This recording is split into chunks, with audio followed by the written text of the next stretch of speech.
Okay, so sorry about that. If you're watching my private channel, you got to see the start of the game. But we're live now. Thank you, everyone. Welcome to Simulacra Studios presents Vampire the Masquerade: Burn It Down. If I sound a little rushed, it's because we literally just did all of this. But anyway, so I'm going to go ahead and bring everybody on. Hi, everybody. How's it going? Hi, how's it going? Hi. James, you're playing Alex the Malkavian. McKenna, you're playing Cadence the Gangrel. Willow, Mo, you're playing Willow the Toreador. And Dylan, you're playing the oppressive clan, Ventrue. Yeah, but you're not an oppressor. I had to get that in. Yeah, that's you. And totally. Steven. Okay, and Steven, yeah, that's right. Okay, so, like I said before, everyone's rolled for hunger. Alex and Cadence are at 3. Madison and Willow are at 2. Alex is thinking about Inja from time to time. For no reason. For no reason. And you guys it's Sunday night, so it's been 2 nights. And you guys are in your communal haven having a powwow. Go. So I'm definitely sitting in my beanbag chair, and I'm definitely typing furiously, like I have been pretty much since I walked in. I'm very high energy, which is like medium energy for anybody else. Cadence is probably sitting cross-legged in a beanbag across from you, just staring at you in a mix of disgust and confusion. So does anybody have anything they want to talk about, like, for this? Well, I certainly do. Okay. He says, looking directly at Willow. I like keep my eyes on my screen. What have you guys been up to? Oh, me? How was your date? I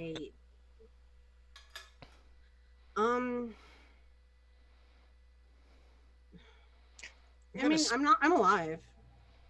Clearly. Evidently. I mean, that worked out pretty good.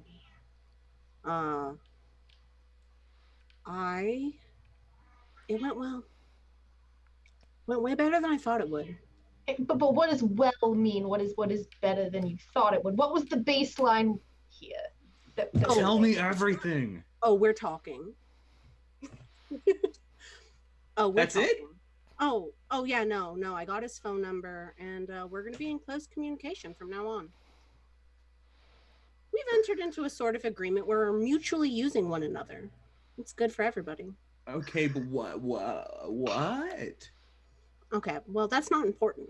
What's really important? It's very important, actually. It's a little important. Shit, guys, do you want a fucking play-by-play? Fuck. Well, I do, but that's not necessarily required. Okay, well, I'll give you a play-by-play later, because me and you have to have a talk later about something completely different. Awesome, I love that. Okay. Not ominous at all. And she actually smiles. Yeah. Did I miss a cue? Because it did seem a little ominous to me. Oh, it's sarcasm. Right. I'm not ominous. Okay, so but I figured everyone does at least need to know what arrangement you have established with the sheriff, because our collective plans need to take that into account to ensure we don't trample on whatever you've negotiated. No problem. No, he thinks I'm gonna defect. Are you? I don't think so. You don't think so? You're not sure, and that's okay. Just as long as we're being honest about it. He genuinely thinks it. It's working out really well. Huh. Well, I don't know. Well, he seems like he's buying it. He might not be. So what I need to know is when we get to the part where you're gonna stab him in the back and, just make it a whole big, awesome, hilarious scene. God, yeah. Are you going to be okay with that? No, most definitely not. I'm sure at the time you guys will probably have to do something with me. I get emotional. But that's not what's the most important. The most important is we have to find out. So there's a small amount of discontent, and there are some suspicions that the prince is in a cult. And so I'm trying to figure out more about that. So I'm maybe very interested in that too. Redirect away from my good time and redirect onto things that are important. Wait. Prince in a cult? Yeah. Like what kind of cult? I mean, because I'm in a cult. It's just they're different cults are created. Yeah, are we talking like religious cult, apocalypse cult? I know the two are not like mutually exclusive, but the phrase Methuselah cult was thrown around. Oh, nice. That's great. Yeah. So, interested in really just, throwing the golden apple out, so to speak. Maybe shake things up, expose the prince, spill the tea, Well, but Sounds like a good plan. Yeah. okay, but I suppose my question is, if the prince is in a Methuselah cult and we expose her, There's some people that want to be prince more than she does. Maybe. right? But granted, I'll be completely honest. I don't really understand. Of the two sects whose internal politics I do understand, Yeah. I can't say that I understand the Cam very well, but Uh-huh. worshipping a Methuselah and being prince are not mutually exclusive, as far Well, as I apparently remember. some people have bones with it. It's considered somewhere between gauche and heretical to acknowledge certain things as being even potentially true.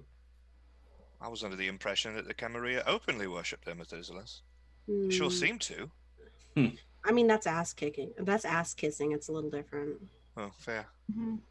Yeah. You're supposed to just pretend you can't count. Oh, right. The bizarre belief that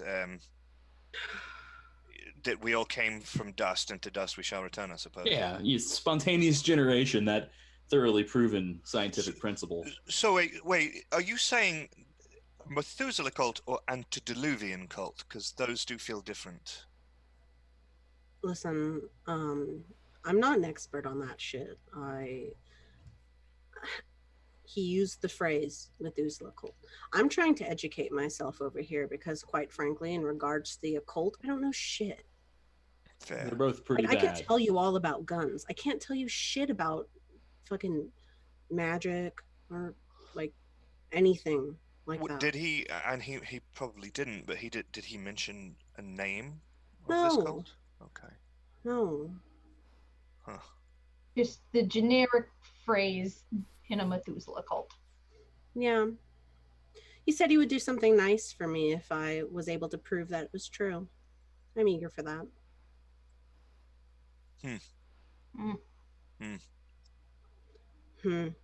Well, that certainly has started to make some of my visions make a little bit more sense. All right. What? Oh, yeah. I'm sorry. I have visions from time to time. Oh, no, I know. What? Specifically what? Please, they're not about me, are they? No, I mean, no, not specifically. Good. But,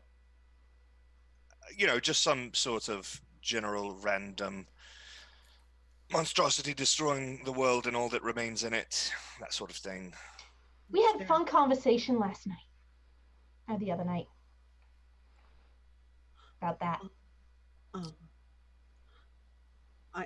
You see, I was getting ready, and so I missed that. What? Oh, yeah, some sort of stag god or something like it is going to arise and burn down all of Atlanta and us with it. We think. We think.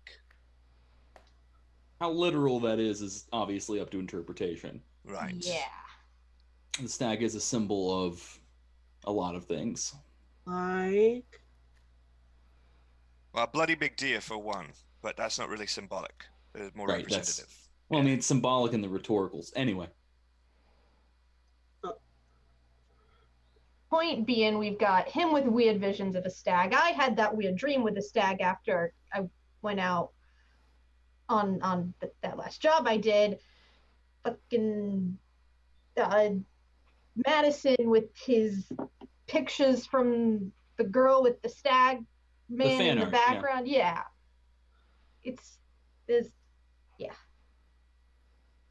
That symbol has reoccurred far too often for it to be coincidental. Yeah. All right. And I sort of like look down at my computer and I just type into my word processor that's just filled with like misc bullshit notes. Stag? ? Look into this. Okay. It may not be related at all, but I would suppose that if there was some sort of Methuselah buried beneath the sands of Atlanta, that it would certainly be something that we might all be having great dreams of gloom and doom about. I've told you all about the rumors of the Southern Lords, right? You mentioned Well, briefly. that's pretty much the whole thing. It's a bunch of elders, I mean, maybe elders that supposedly are entombed, are inactive, and are beginning to wake up in this region. And I recall we plumbed the name Lord Blackheart or something like that, didn't we, Alex? Yeah. Perhaps this Lord Blackheart is one of them. This is a fine thing that we Lord found ourselves Blackheart? involved in. Yeah. Oh, Is that just another note, or are you Googling that? Yeah, I'm gonna Google that. I'm like, what the hell is going on? There's like maybe half a dozen terrible romance novels that align with that, but nothing seems substantive. It's a very good hiding in plain sight name, I have to say. Yeah. Just over the top enough for no one to take it seriously, and all the edgelords on the internet can use it. That sounds like some college kid's first evil aligned Dungeons and Dragons character.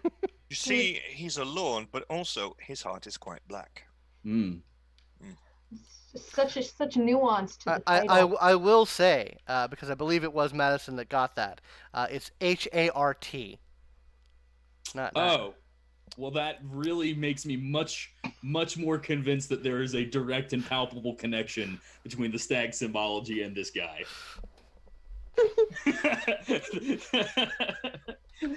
they're homonyms. How am I supposed to know? Homophones. How am I supposed to fucking know? It's fine. Yeah. God damn it. Well, I mean, So definitely want to pursue that.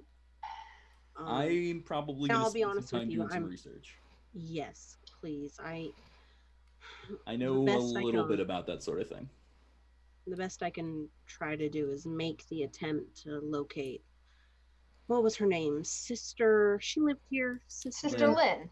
Sister Lynn. Yeah, she was here, and we didn't restrain her for some reason, and she's gone. The best I can do is maybe try to find her so we can actually like interrogate her this time and not just let her go. You know? Seems good to me. Good idea. Yeah. I do have just a question. I don't want it to come off as accusatory. I just feel like I need to know the answer. If it does happen that you decide to join the camp, you know, that's fine. You're free to do so, of course. But are you going to betray us? Probably not.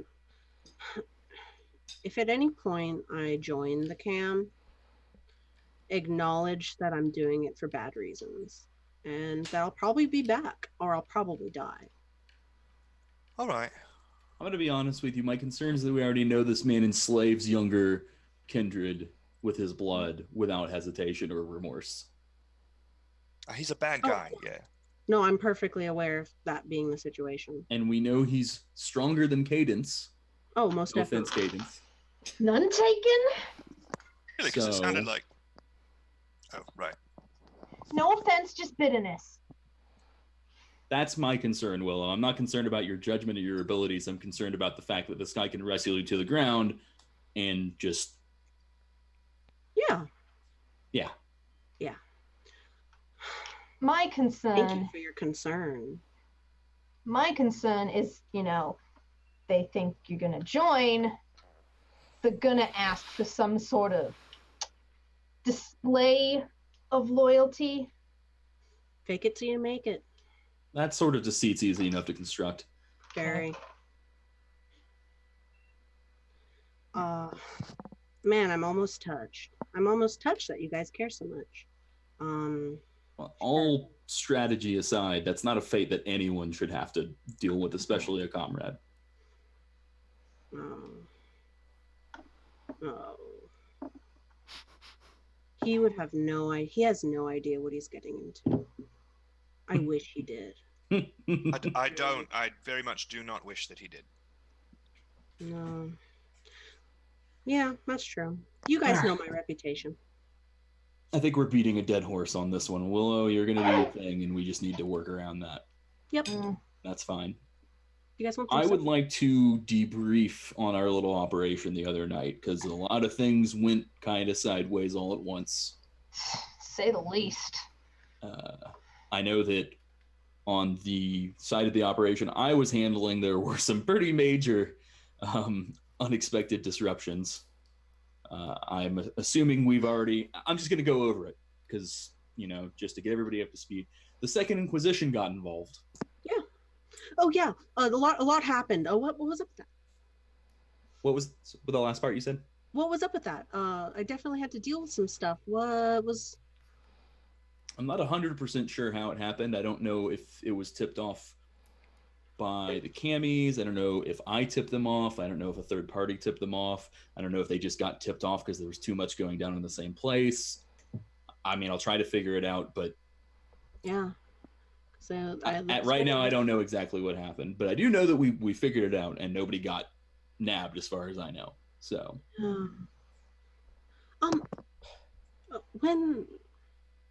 when we absconded with Indra, what did we do with those two guys that were with them? We went with the original plan, had them delivered with a note. Okay. All right, good. All right. Public reminder. I will note, actually, Okay. you just extracted Inja and Willow. That's what you Oh. had your dudes do. What? No? Oh, did we? That place burned to the fucking ground. Whew. There might have been a misunderstanding, but I'll just go with it. Oh, yikes. Yeah, Willow, I will say that you did check, get some notifications that place, within literal hours of you buying it, seemed to just go up in smoke. Oh, that sucks for those guys. It's great for my insurance, but also, so those guys were in it when it. Apparently so. Yeah, and speaking of which, you actually get an update from your insurance adjuster regarding that.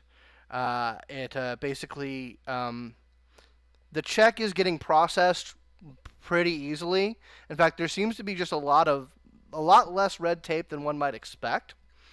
But he sort of sends you an attachment for apparently some organization charged $5,000 off of your check twice for biohazard waste removal. And there's a note that if you wish to dispute those charges, you can report to this organization's office, which you note is very adjacent to the CDC. No. That sounds like a retainer problem to me. But that's an email that comes up while you're having this conversation. Oh. Yeah, no, the CDC thing. Small biohazard in the hotel. Oh, well, that's Are they fucking kidding me? It's definitely a trap. yeah, that's Oh, total. hell no, I'm not going. That's not worth $10,000. No, it definitely isn't. Okay, so those Let me guys are actually fucking think about dead. that. That's a shame. I would have loved to ransom them back, but I guess that's not a thing. I even wrote that cool note and everything. It's okay. Yeah. They would have loved it. I know, it was just really good. It was very dramatic. Speaking of stuff, can I bring up some concerns of mine that I've kind of been sitting on in regards to this whole deal? I'm done with my debriefing on our half of the operation. Willow, do you want to add anything before we move on? Shit. Well, I figured that those would be two loose ends that I would have to do something about, but it seems to me that those loose ends were burned. So in regards to our mission, wait, where's Indra? Where they decided to stay with the Malkavian Primogen and try to put the I guess petition for some consequences for Hancock's treatment of them. Oh, that's gonna be so exciting. All right, I'm done. Debriefing done on my end. Okay. All right. So, long story short, could have gone a lot better. We tried to annoy the Bruja Primogen enough to get him to call the goons on us, but he got wise and called him anyway in exchange for a favor, which I did not agree to, but he thinks that I did. I told him not to, but he did it anyway.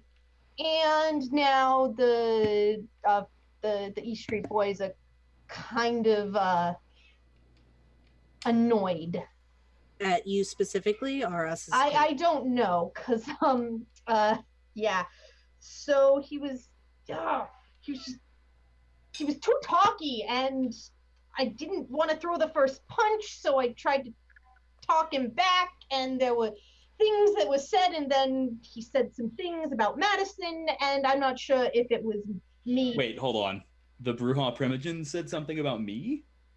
I'm assuming it was fuck your Ventrue friend or something like that? No, it was, I may have implied that you had a little bit more actual street cred that he did in regards to the whole civil rights thing, and then he said, oh no, your guy's an infernalist, he worships demons, blah, blah, blah.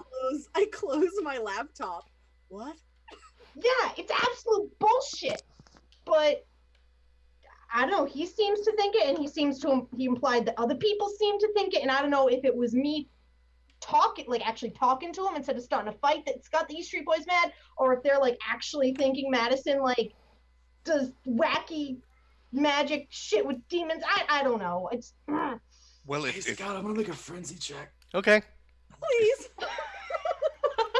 That a is lot of your, other people are believing that could be quite catastrophic for us. yeah. that is your unspent willpower. You said we got some back, right? You'll get them back at the end of the scene. Okay, so what do I roll 3 dice? Yeah. Or... Oh no. What is the precise source of the anger? This element of my personal history being brought to bear. All right, then that'll probably be a 2 difficulty. Hold out your. Well, I got a 1 success. You got 1 success. Okay. You can spend a willpower to control your anger, but the beast will come out verbally while doing so. Okay, or your frenzy. Take the full frenzy, is that like I start attacking people, or am I just destructive? Like I know 5th edition has like a clan-based sort of. Yeah, you basically, if you go full frenzy, I'll say that you basically will, you essentially will shout this notion down and try and make sure that every single one of them expresses their disbelief in these rumors. And that's if I don't resist the frenzy. That's if you don't resist the frenzy. If you do spend the willpower, you're just going to be real angry.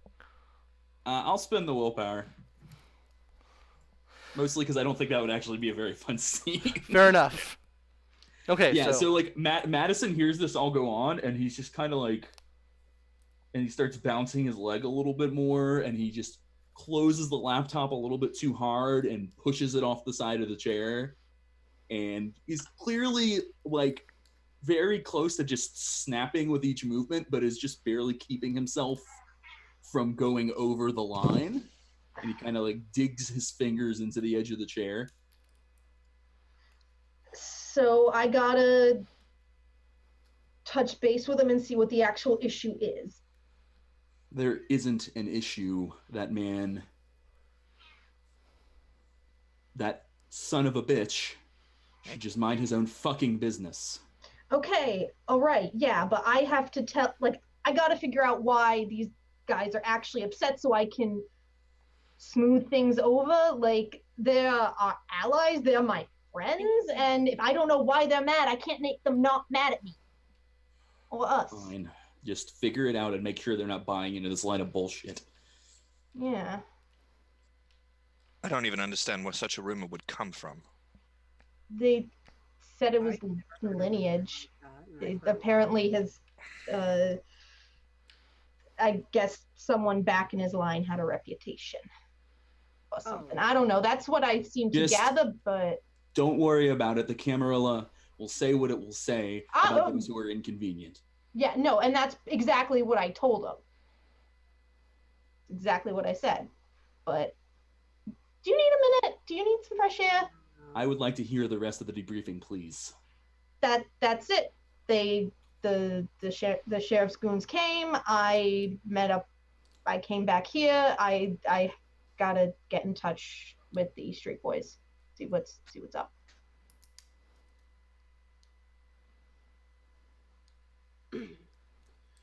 Great. Good job. Well, this has been fun. Yeah, the entire room is just like, oh. So maybe I should go do that. Yeah, just come up with something really convincing. Alex, you have anything? Dreams about stag gods, that's it. But you already know about that. You did something weird with that girl. Yes, I did. Oh, you want more information about that? Yes, I want more fucking information, Alex. So, I also happen to be a member of a specific lineage. My lineage is traced back to a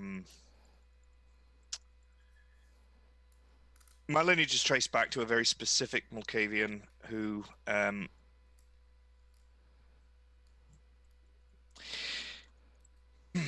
it's getting warm in here, isn't it? Needless to say that my lineage is traced back to a specific Malkavian that was exceptionally powerful, and capable of sowing great chaos amongst the ranks of her enemies, specifically by doing things like dissolving their blood bonds. So I've really studied my ancestor quite a lot and have been able to tap into some of the sort of ritualistic power that she was able to use. There's other things that you have not really noticed that I've been able to do. But yeah, I was not sure whether or not I could actually do that. I knew that it was something that I had seen others in our line do. And so now I know that I can do that. Cool. What's the catch? Well, the catch appears to be that doing so will likely always have some sorts of mental drawback. This particular time, of course, I entered the weakest, most ridiculously easy to contain frenzy I'm sure any of you have ever seen. You put up a good fight. Oh, thank you. So sweet of you. But I can't promise that it will be like that every time. I can't tell you what it will be next time. It might be something completely different.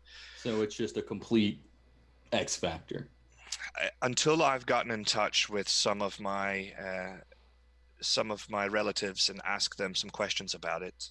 Yeah, I mean, they might be able to tell me more, but I'm a little cut off from that branch of my family, as almost all of them are still members of a specific sect, because she is still a member of that sect as far as I know. Actually, she left. Okay, she did leave. Okay, so I'll say that they're all still members. I won't say that stuff about she. Okay. Speaking of family members, we still need to figure out why the fuck your sister was at our party. We do. Also, we should go ahead and just imagine that anything that, any strange new powers I uncover, my sister can do them too. Well, don't give a shit about that if it's the magical power to break blood bonds that's no skin off my back. Well, and it's the Sabbats anyway. They don't really have a need for it as much as we do. Unless it also works on their fucking cup bullshit or whatever. It does. But yeah, I can try to contact her through the web and see if she's willing and or able to talk. That's up to you. All right. Oh, I just love for you. I'm sure you love your sister. I would just really like to never have to see her or talk about her or have anyone else see her or talk about her. You won't be upset about that. Oh, right? no, I feel quite the same way.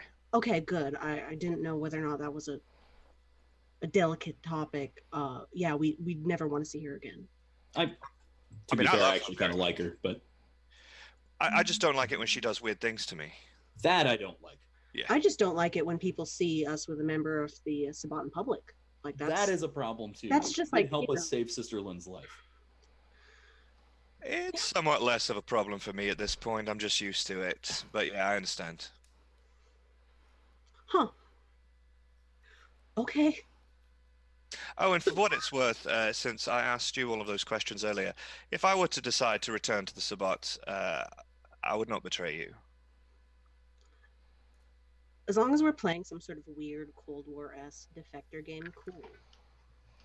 Like, as long as in this room we understand Well, what our intentions are, don't freak out.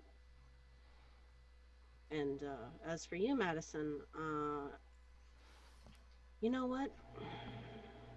I'll talk to you about it another day. You seem touchy. And I open back up my laptop.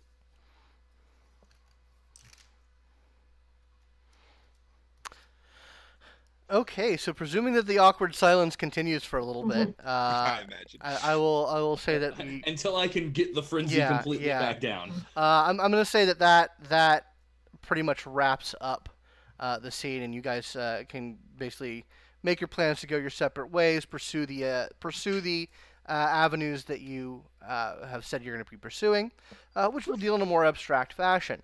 So yes, no, we end the scene and we end that particular section of the game, and willpower. Any other things that need to be refreshed are refreshed. We're still not at the end of the story. I will let you know when that happens. Okay. So we're going to be entering into a couple weeks, maybe a month worth of downtime. So I'd like to know what is each of yours primary objective. We can get into some other things that you guys are doing, but I want to know the number one thing that each of you would like to accomplish. And we'll start with Cadence.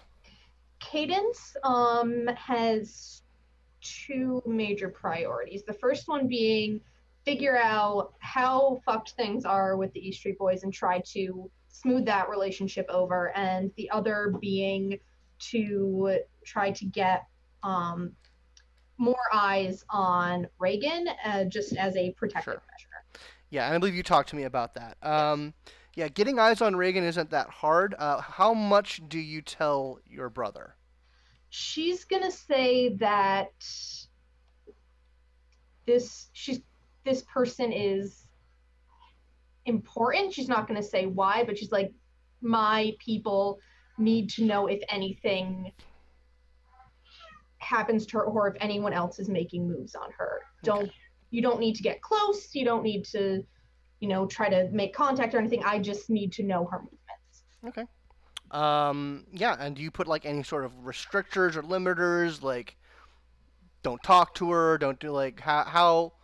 She's not gonna say he can't. Like if she happens to notice he's on the street and says hi, he can interact. But Sure. like she wants her involvement to be kept at a minimum. Okay. Like you don't know me.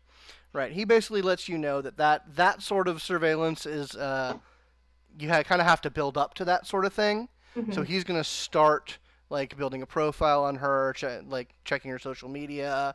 Like he's gonna start small on that because you got to do that sort of thing, right? Mm-hmm. If you don't want to tip things off. So he's gonna be on that, and he will let you know when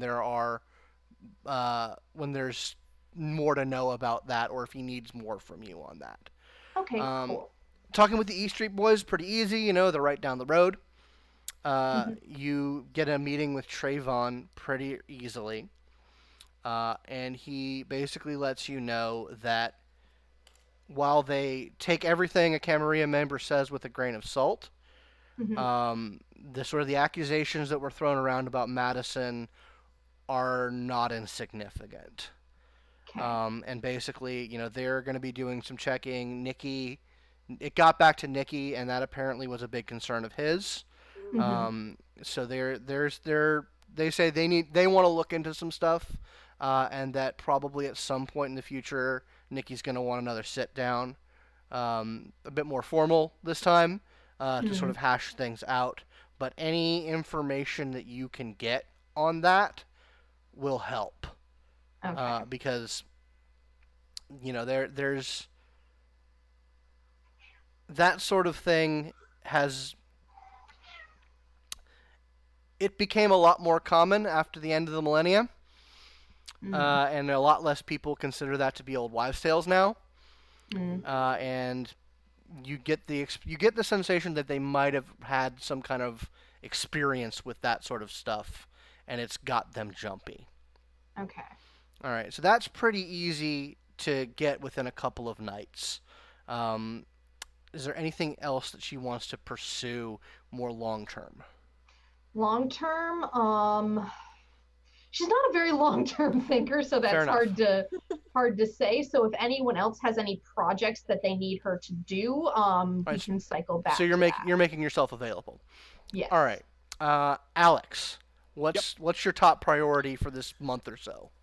So I'm going to try to get in touch with my sister via either the web or, dead drops that we used to use or something like that.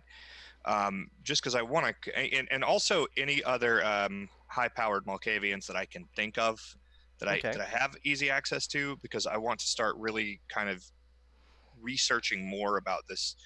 Are other Malkavians having visions of this stag god? Sure. What does my sister know about it? So there are not a lot of Malkavians in the Anarch movement. That's kind of roadblock number one for that. Most are in the Cam, especially in this city, and the ones in the Sabbat, they're crazy motherfuckers. But you do set up through a combination of whispers and dead drops. You kind of have a line of communication with your sister. You don't ever set up a meeting. You get the impression that she's shied off of coming north. But it's very difficult to communicate with her because she has a very idiosyncratic way of conveying information. But what would be the one thing that you'd want to know from her? Above all else.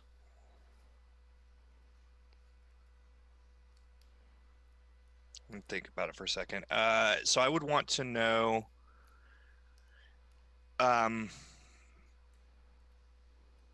does she know who it is? Okay.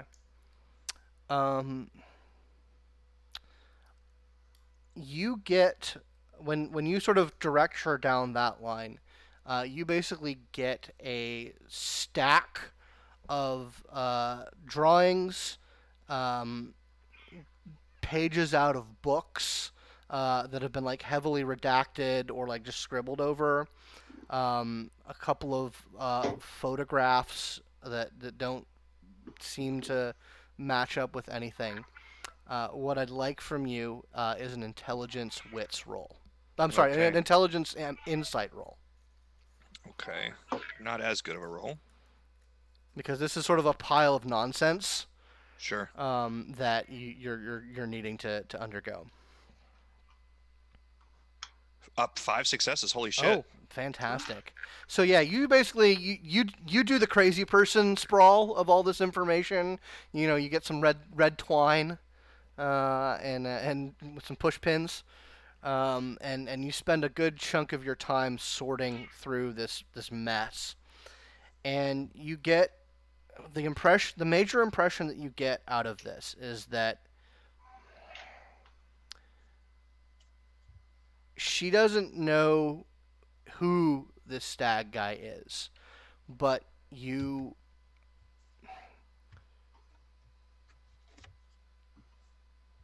get the firm idea this is not an antediluvian. Like Okay.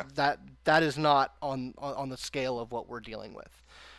It's probably an very old vampire. And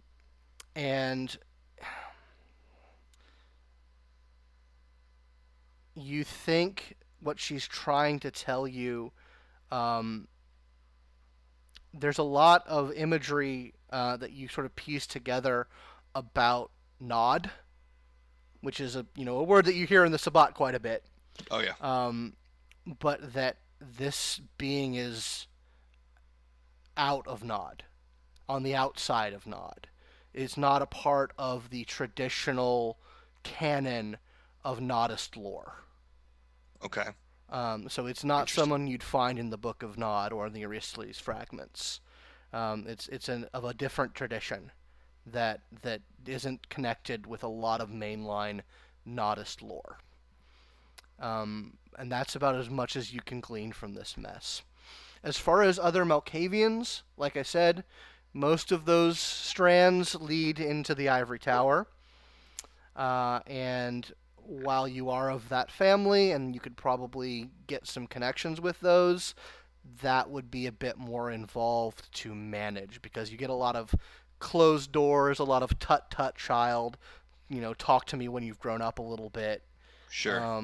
That's you think you might need to push a little bit further down that road. And who knows if you want to actually do what you need to do that. Okay, so yeah, that's sort of your first chunk of time. Madison, what is your agenda? I'm split between two things. I'm trying to figure out which one I want to do. Well, I'm sort of moving in time chunks. Okay, so, cool. So I'll just do one or the other. Yeah. I would like.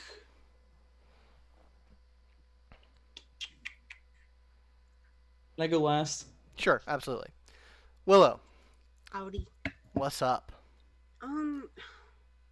So I suppose at this point, she's interested in getting a hold of someone who is apparently in some kind of cult, just from Okay. the way this place was. I'm trying to get a hold of Sister Lynn, and Okay. have to, because I suppose kindred are a little harder to find than people Oh, yeah. are. If I have to, pay a Nosferatu like Cleveland or whoever, I'll do it. Cleveland is a Gangrel, by the way. Is he? Yeah. Oh, shit. But Oops. that's fine.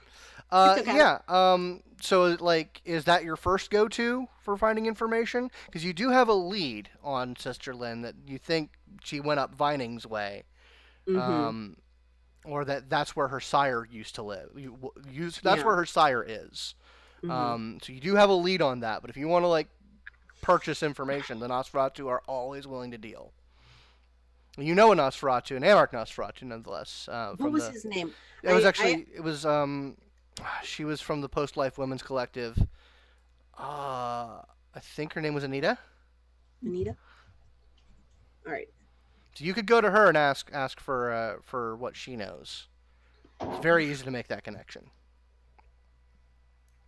In Vining, that seems like a group thing that I'd like to do. Okay. So I'd hate to just do that by myself, because that seems like a juicy Mm-hmm. amount of information. And so I will actually use the Nosferatu first, and then secondly. Okay. All right. So you're gonna go to the Nosferatu. Someone. So yeah, when you sort of breach that conversation trust, that sort of information, she's willing to just take cash for. Oh yeah. 100%. So, a couple $1,000 exit your offshore accounts, and she is sort of I'll give it to her cash if she wants it. Yeah, I mean that's If fine. you want it in rebates, I'll get it to her. Yeah, let's go a little column A, a little column B. Harder to track. Yeah. But she basically lets you know. She basically confirms your lead that Sister Lynn. She straight up tells you that the rumors that you've heard, the information that you heard about her being a Toreador, total bullshit. She's a member of the Ministry of Set. And that's what is going on up in Vinings. There is a very quiet, very ancillary attached to the Anarch movement Setite cult of about 3 or 4 kindred operating up there, and they've got that place buttoned up pretty tight. There's like a CrossFit cult, essentially. There's like a Church of Scientology organization.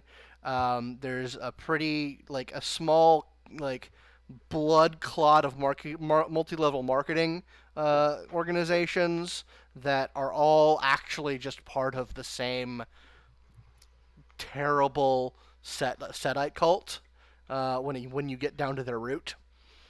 And they're just leeching off the big money that lives in Vinings. So she basically says she can't confirm that Sister Lynn is back with them, but she says she's absolutely one of them. If she got summoned away, 90% chance she's up there. All right, excellent. Then my money was well spent. Mm-hmm. So yeah, she's like, yeah, those motherfuckers. They keep quiet, but of course we know. So probably don't want to go spreading that around because, I paid for it. Why should anyone else know it? Absolutely, like the way you think. Okay, so yeah, that takes a little bit of finagling, and you start to piece some things together regarding that. Madison, have you had any revelations? Yeah, so I'm gonna do some more. I'm gonna hit the books on this Blackheart guy. Okay.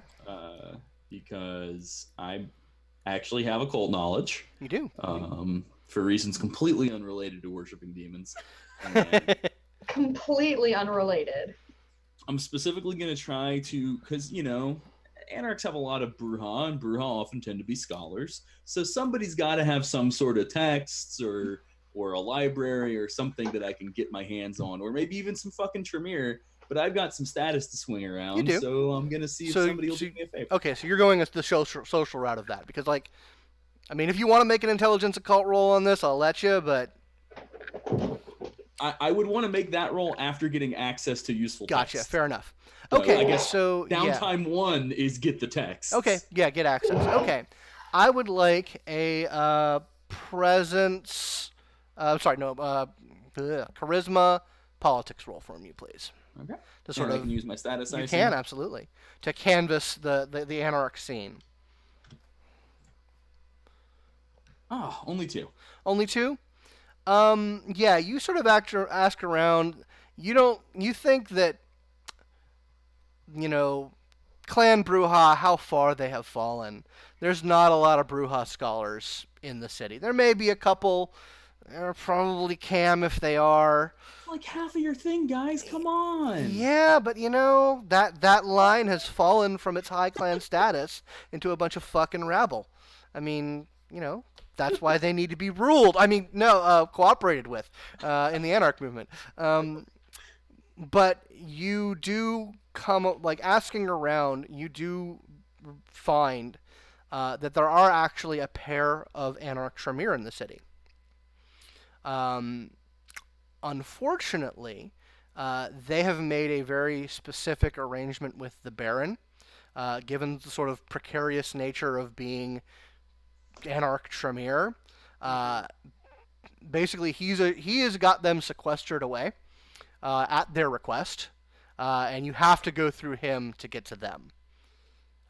It's sort of a security measure because there's fucking Sabbat down south, and there is more than likely a full-on Tremere Chantry somewhere in the city, and so that is sort of the access. And I will say you do hear rumors, given your more open ear policy, that down south there are Sabbat that style themselves Nodists.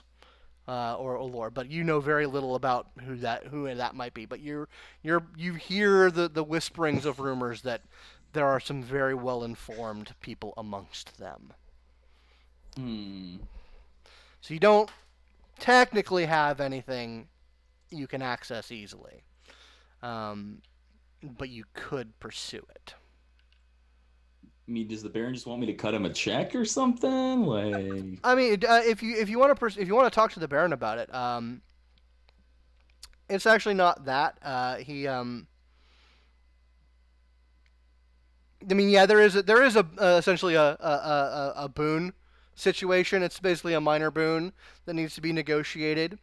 But he basically sets up a meeting. yeah, I want to keep this one in house. Okay. All right. I think. Yeah, so you basically get a meeting. It's a pretty brief affair. You're not interested in thaumaturgy, which 9 out of 10 of the people who come to these people want it. You just kind of want access to the thing. It's another trivial boon to them specifically to get access to their text. But yeah, you can go ahead and make that intelligence occult roll, and I'll give you a +3 dice because they do actually have a very impressive library. Now we're talking. That is 5 successes. 5 successes. Okay. So you actually find something of a treasure trove in this.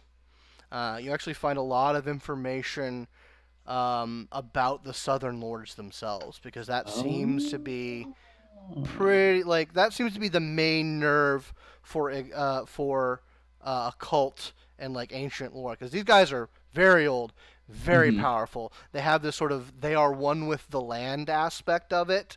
Black Heart. You actually do not come across any reference to the name Blackheart or anything like that.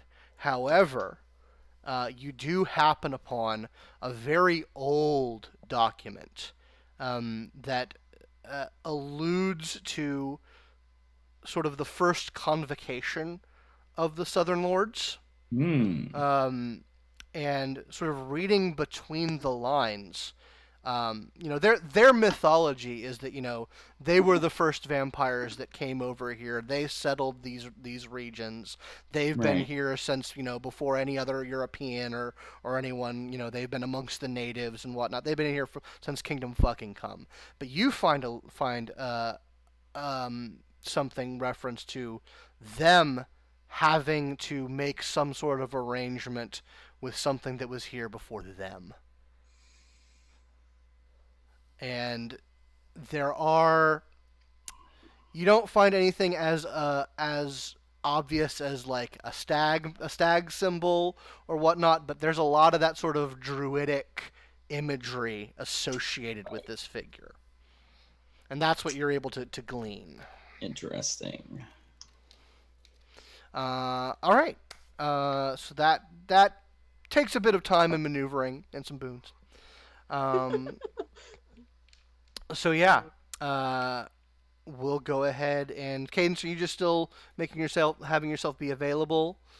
Does anyone have anything that they want Cadence to be taking care of while this period is going on? Herself. Oh, thank you. It means a lot. If no one needs her for anything, then she's going to keep her patrols up. She's going to keep her ear to the ground for anything interesting that might be heard. She's going to keep an eye out or an ear out specifically to hear if anyone's spreading any more rumors about Madison. He has something. okay. Yes. The fucking tattoos that the Thin Bloods are getting. Oh yeah. Okay. Yeah. All right. That's not okay. That's weird. Yeah. Yeah. You hit amongst the Thin Bloods and ask around about that if that's something you're gonna do. Yeah. It's actually not that. It's not that hard to figure out. That's actually kind of, from what you gather, that's CAM official policy now. Is essentially, the Thin Bloods are these terrible things that herald the end times, and they're barely worth the blood, but they will allow them to exist if they mark themselves as such. And it actually.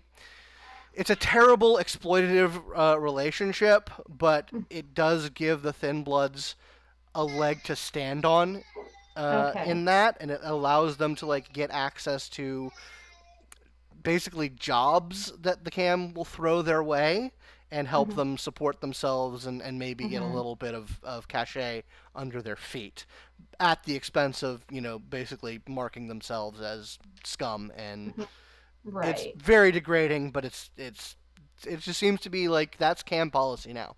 That's their official way of tolerating thin bloods. One, that's disgusting. I agree. Two, she would like to she remembers where the professor lady's office is at Mhm. the college, right? That Yeah. Vivian, I think her name was. Mhm. She just wants to write a little note. Okay. What does the moon mean? Cadence. And she wants to like slide that under the office door if she can. Oh, I love your tact. You're just, God. What She does the has moon? none. I just love the meta World of Darkness knowledge of a very young Gangrel sliding a Verbena mage a note asking what the moon means. Like, dissertation. yeah. Shit. Okay. Accompanied by a little, a crescent moon little doodle, so she knows specific. Not just like, oh hey, what does the fucking moon mean? Gotcha. Okay. Like there's a specific moon she's curious about. Fair enough. Oh my God. So you do that. I have to think about that because You that's take your time. I don't imagine she'd get back to her very quickly anyway. No, she wouldn't. At all. But No, that's because she would immediately see that and she'd be like, "Oh my God, I don't know. I have to go write a 75,000-page term paper on what the moon means." Okay. All right. So that gets taken care of. There was some other stuff that you mentioned before Madison had his idea. What were you saying, Cadence? Oh, basically just like keep an eye out for anything interesting that people might be saying. Specifically, if she hears anyone talking about illicit magical activities that Madison may or may not be involved in. You don't get a lot of that. That doesn't seem to be on any of the people that you talk to's lips. Okay. You get the sensation that might be a big to do in the cam, like that you think that the fact that a Bruja Primogen was the one to bring that up. You think that's probably where those rumors live. So I don't think Cadence goes knocking on cam doors for that. No, but not the Anarchs either. Most of the Anarchs don't know what you're talking about, don't seem to care, or just brush it off as nonsense. Okay, cool beans. Yeah. As far as magical hoodoo going on, give me a wit streetwise roll, please. Okay. To the character sheet. Haha. To streetwise.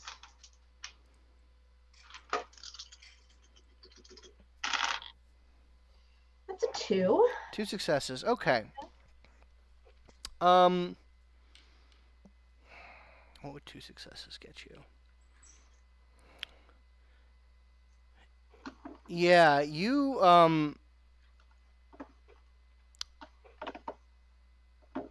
I know how to handle this.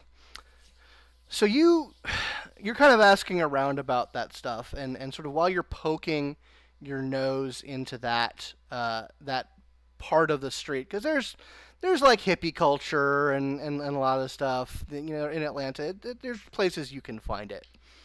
And while you're kind of at a local Coven's meet and greet potluck, which is absolutely a thing that happens here. You actually run into Vivian. She, when she walks in the door, she says hi to a couple of people. You kind of get the impression that she wasn't supposed to be here, or that she wasn't planning to be here. So a lot of people are like, oh, we didn't think you'd be here, and like she kind of gets caught up in talking to a lot of people who want to talk to her. But she makes eye contact with you a couple of times. In the course of that, sort of basically letting you know that she's here to talk to you. fantastic. As soon as she's just gonna, sort of wait in a corner. She's gonna play the wallflower, I guess. Yeah, not a lot of these people want to talk to you. Yeah, so she's gonna hang out and pretend she's like eating a bowl of chili or something. Gotcha. It's vegan chili, so you can definitely pretend like it doesn't taste very good. But she hasn't eaten in 2 decades, and even she knows that's garbage. But eventually Vivian comes up to you and asks you if you have a cigarette. I might. She motions outside. Hell yeah. Cadence will follow, making a show of rummaging around in her pockets for a light. Yeah. You come out. You sort of walk down a little side alley. No pretense. Like she actually pulls out her own pack of cigarettes and she says, when you can eliminate any sort of disease or cancer from yourself, these aren't that bad. You don't ask small questions, do you? There's a lot of big shit going down, so there's a lot of big questions to ask.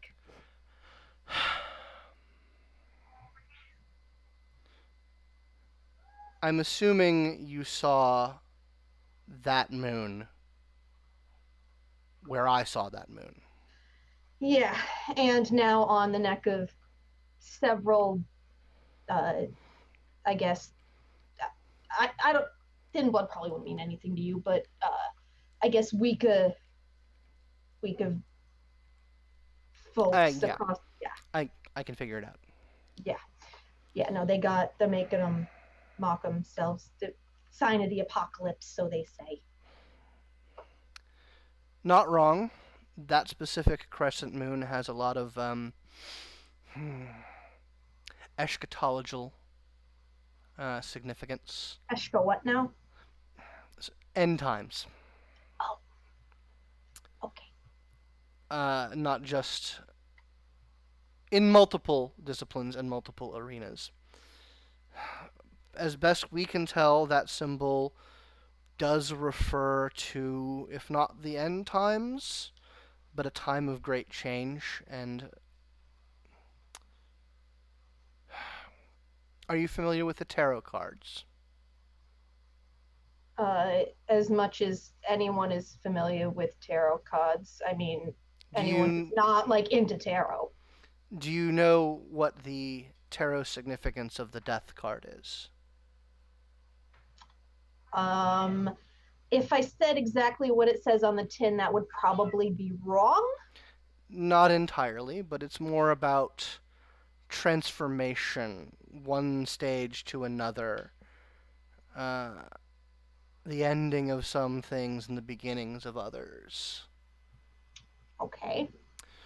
That sort of thing.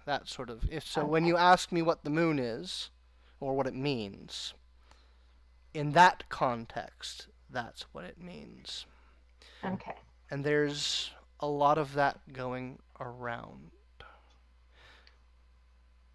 Anything that I should know about?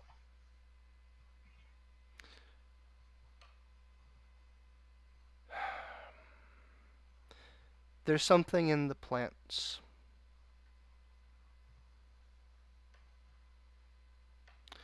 Something dark. Something I can't touch. It's recent. Regan told me about what happened out in the woods. I assume she would.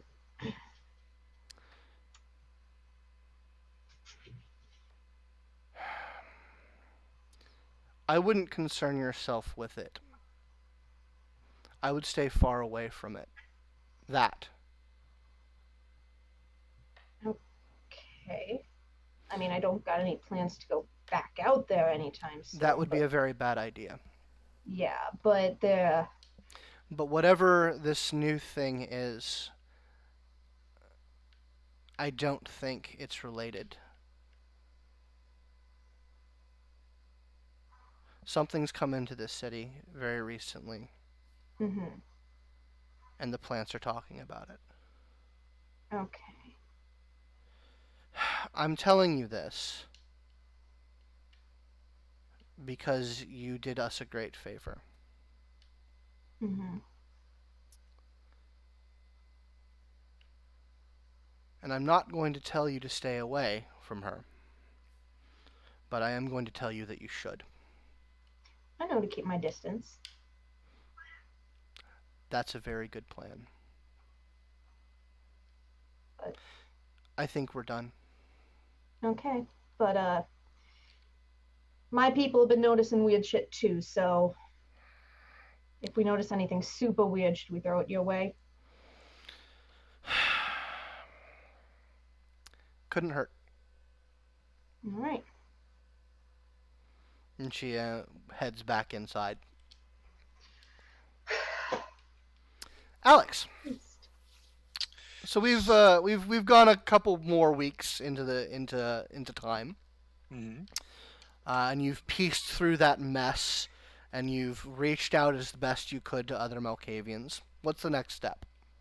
All right, so the next step is I need to be writing music at this point. You know, I've got shows coming up, so Sure. I'm gonna start spinning and writing some stuff. But very specifically, what I'm gonna do is he's gonna start spinning this trance beat, and the more he gets sort of into it, and the more he falls into the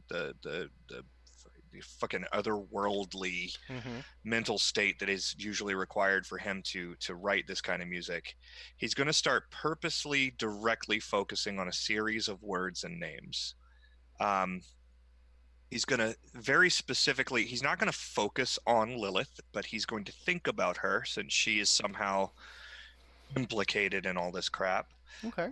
He's going to think about the sort of the stag, the imagery of the stag. He's just going to sort of think about a little bit of everything that's been going on, and then, like, as he's putting the finishing touches on the song, that he's been focusing on just as he's been listening to it, he is going to whisper to himself in that way that Malkavians do, Vicente Sana, and he's going to blow Premonition. Okay. Go ahead and make that roll for me. Okay.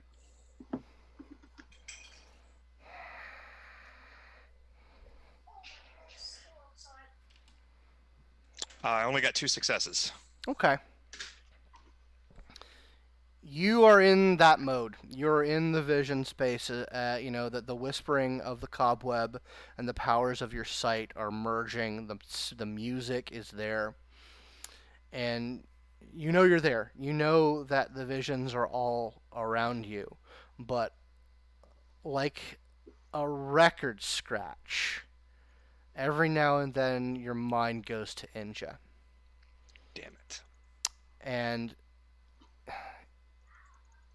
she's just there. And there.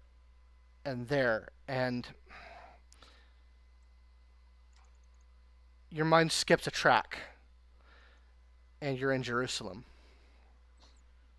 You're there that night in Jerusalem where the whole clan was there. Were you there? You can't remember. Did you block this from your mind? It seems like you were there. And there was Inja. You remember her. You've seen her. You saw her in Jerusalem with the rest of the clan on that night, the night he woke up. What does Alex remember or think he remembers about that night in Jerusalem? So, what year was that? It was nebulously in the early 2000s. Okay, so he would have still been pretty young, and he would have still been in the Sabbat at the time. Yeah, but every member of the clan, right. Elders bought plane tickets and arranged for things. Everyone was there, so you were very young. Right, I assume we were all dominated through the blood to be there, one way or another. Yep. So it would have been a a shocking moment for him because, you know, here is the absolute 100% no question validation that the Sabbat is not making it up. These fucking things really do exist. And he's standing in the room and he's like, I guess I'm gonna fucking try to kill this thing when it wakes up. And then he looks over and is like, oh, that's Cardinal, what's his name? What the fuck is he doing here? Are we not killing this thing? And that night is probably going to be part of what broke him from the Sabbat because of just the sheer hypocrisy of it all. Like, we talk about murdering all the antediluvians, yet here we are in the room with one, and we're just like, hey, what's up, Chuck? Haven't seen you in a while. You waiting for this guy to wake up? Yeah. And so that's I don't need to break in, but that's the weird thing, is every time you've talked to another Malkavian, be it Cam, Anarch, Sabbat, everyone has a different version of what went down. And the Sabbat tend to say that their plan to, you know, just mass embrace Malkavians and keep most of them in the ground so that when it wakes up, he'll be manageable. They say that plan worked. Like, they claim that Malkav was subdued and subsumed into the clan. That's the party line for the Sabbat as to what happened. But my assumption is that everybody, or Cam says something entirely different happened. You haven't talked with a lot of them. Fair. And the Anarchs mostly don't have a firm idea of what did or didn't happen. But what I really want to know is, what specifically does Alex think happened?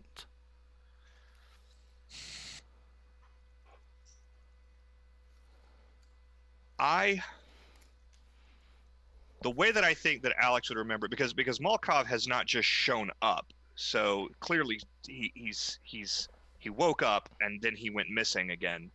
So I think that the way that Alex would most likely remember it is that you know, there was this terrifying moment where this infinitely old elder woke up and decided to purge the Malkavian clan, and then my great-great-great-grandma showed up, and some weird internal power struggle happened between the two of them, and I haven't seen either one of them since, and I assume that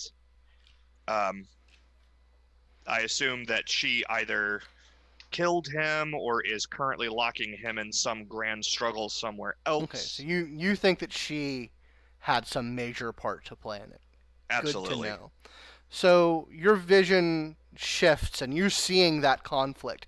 You're seeing the head of that conflict. You see her stand from the crowd and confront this ancient thing. And then you're back in Atlanta.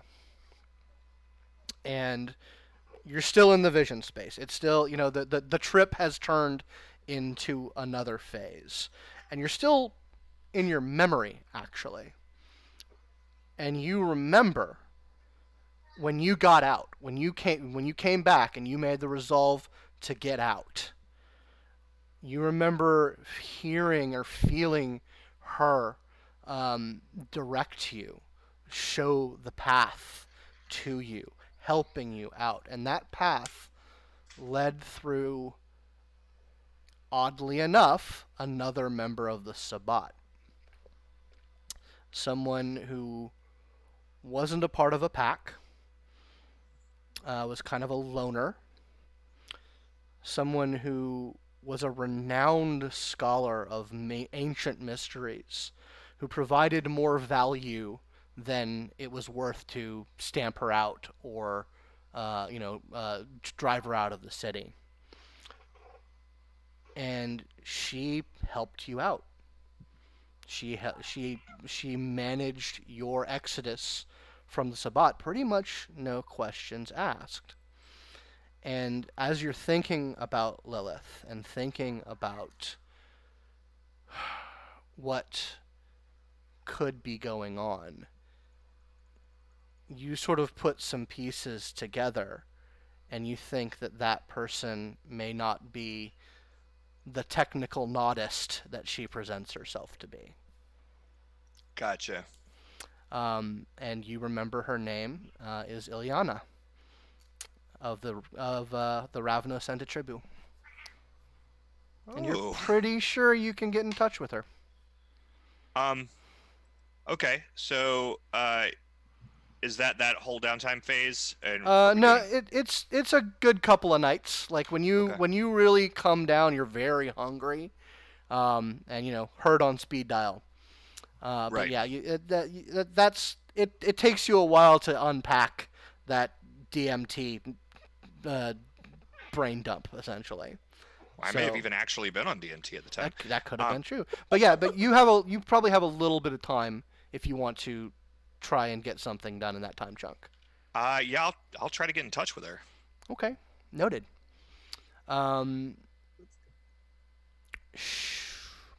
Couple nights go by, and you get a address, and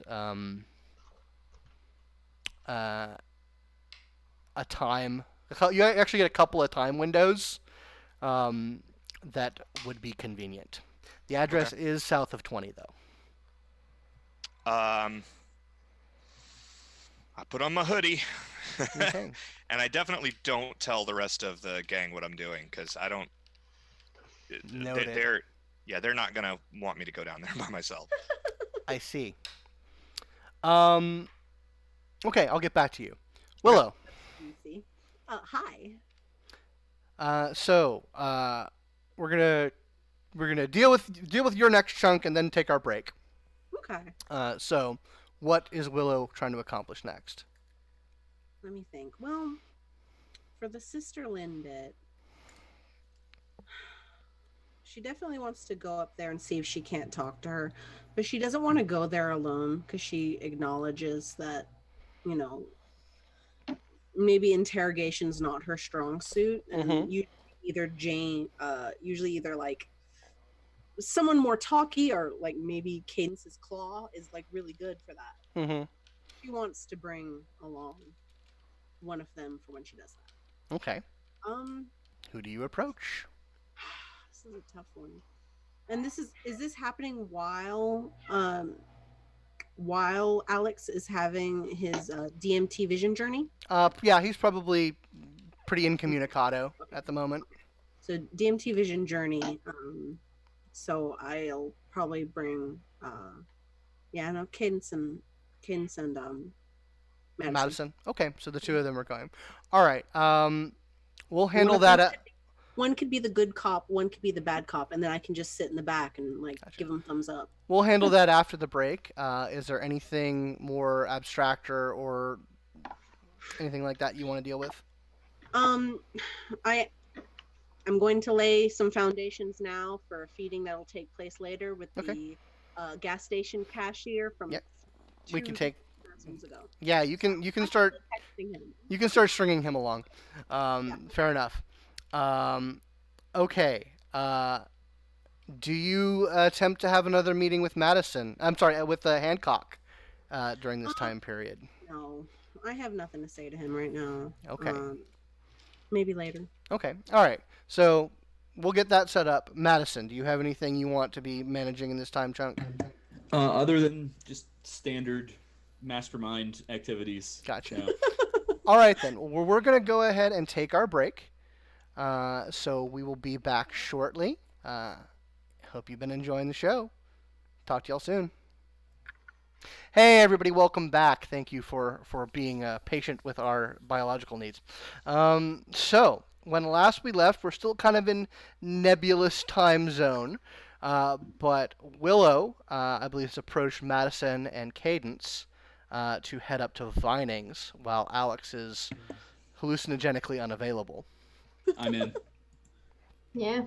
Okay. So how are you getting how are you approaching this? Are you trying to have an official are you trying to get an invite or are you just heading up to Vinings? What's the strategy? Well, if she knows we're coming, if Sister Lynn's there, she might just not show. Oh, I mean, I haven't gotten into contact with her to set up any sort of meeting. It's more like we're going there and we're going to ask for her. Okay. So you don't have a precise location, Like I said, you've got like there's a CrossFit gym, there's like a Church of Scientology, and like a just a clusterfuck of MLMs that have offices in the area. So how are you getting in on this? Because you don't. Could we shake down some CrossFit bros? You could shake down some CrossFit bros. I would be down for that. I'm always down for shaking down people in alleyways. Because you do not have I was probably just going to ask, did we ever figure out if she had a name other than Lynn? No? Probably so. Nobody? But we didn't ask. Okay. And no one down here would probably know. Well, so you're just heading to the CrossFit gym? Is that the plan? Yeah. CrossFit gym, I mean, I feel like she'd be at the Church of Scientology. That's just my opinion. I don't know, because see, like... Okay, maybe should we split up? No. I'm going to be honest with you as a person. CrossFit gym first. I'm sorry. I shouldn't have interjected there, but I was going to say, as a person who knows a lot about Setites, I honestly couldn't tell you if it's more likely to be CrossFit or Scientology. Yep. It's like 50-50 straight. Well, I feel like CrossFit might be more fun, and so let's go with the more fun option. And I feel like knowing what we know about Sister Lynn's preferred methods of socialization, I don't know if Scientology really meshes well with that. But do we still have any of the phone numbers of those fucking ghouls? You have phone numbers. If you've tried calling them, none of them pick up. Yeah, that's the thought. Let me think. I'm trying to debate whether or not ahead of time she would have thought of that to, like, stalk one of them again. Because that is her expertise. Could we say that was something that occurred during the break? You called some of them. None of them pick up. You do some cyber sleuthing. The vast majority of those numbers are not either they're disconnected or they're connected to different phones. Mm-hmm. You do find two that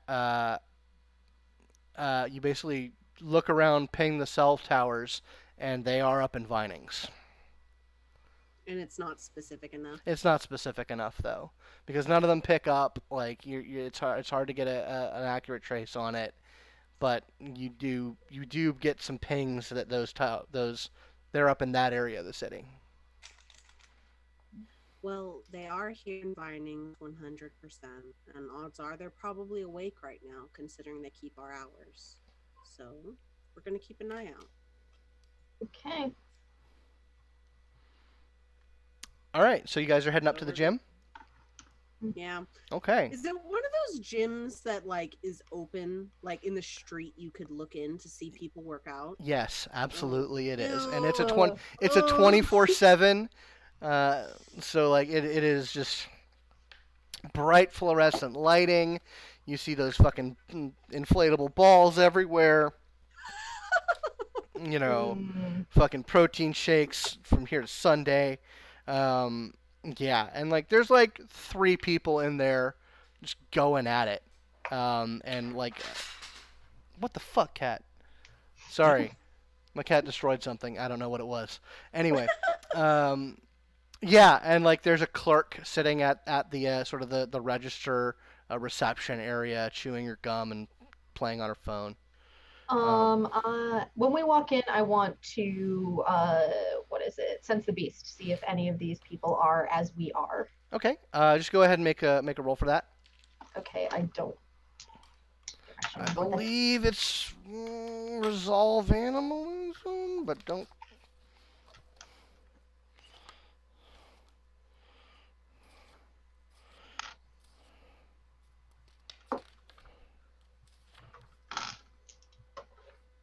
Yeah, it's resolve animalism. Awesome.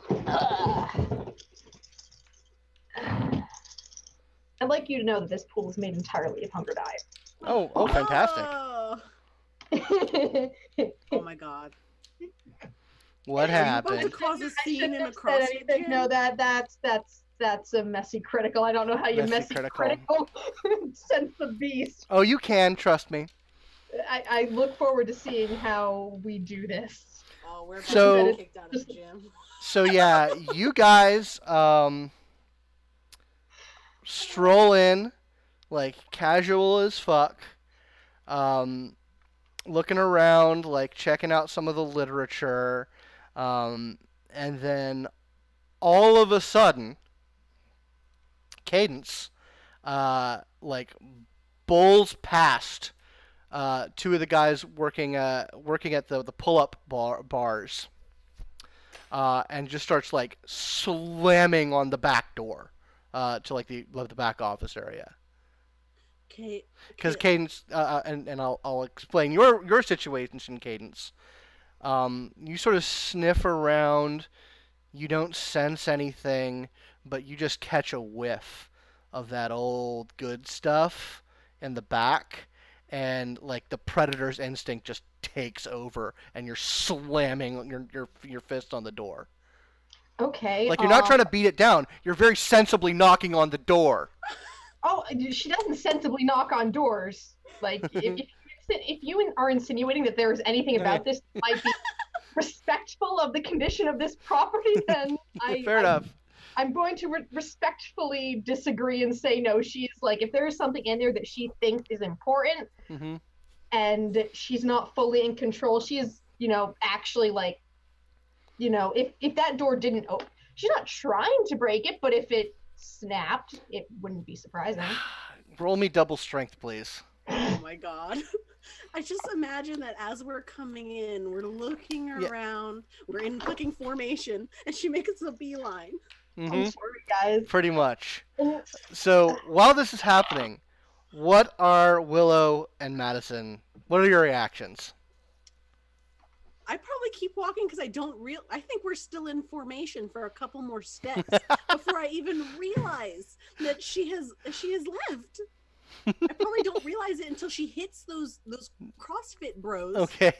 All right. Like, What is their reaction? The CrossFit bros are mostly like they're confused. Okay. Like they don't know what the fuck is going on. The girl at the counter has put her phone down, and is like has her hand under the counter. Okay. So we need to Madison's diffuse going to that. laugh. Okay.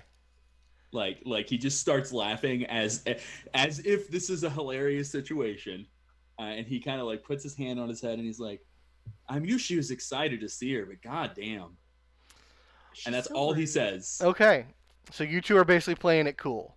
Yeah, I'm trying I to get that manipulate them lead, I'm into doing the thing where your brain fills in the details that you would be most likely to believe. Gotcha. So Cadence, you're about like the third heavy blow on this door. You kind of come a bit to your senses.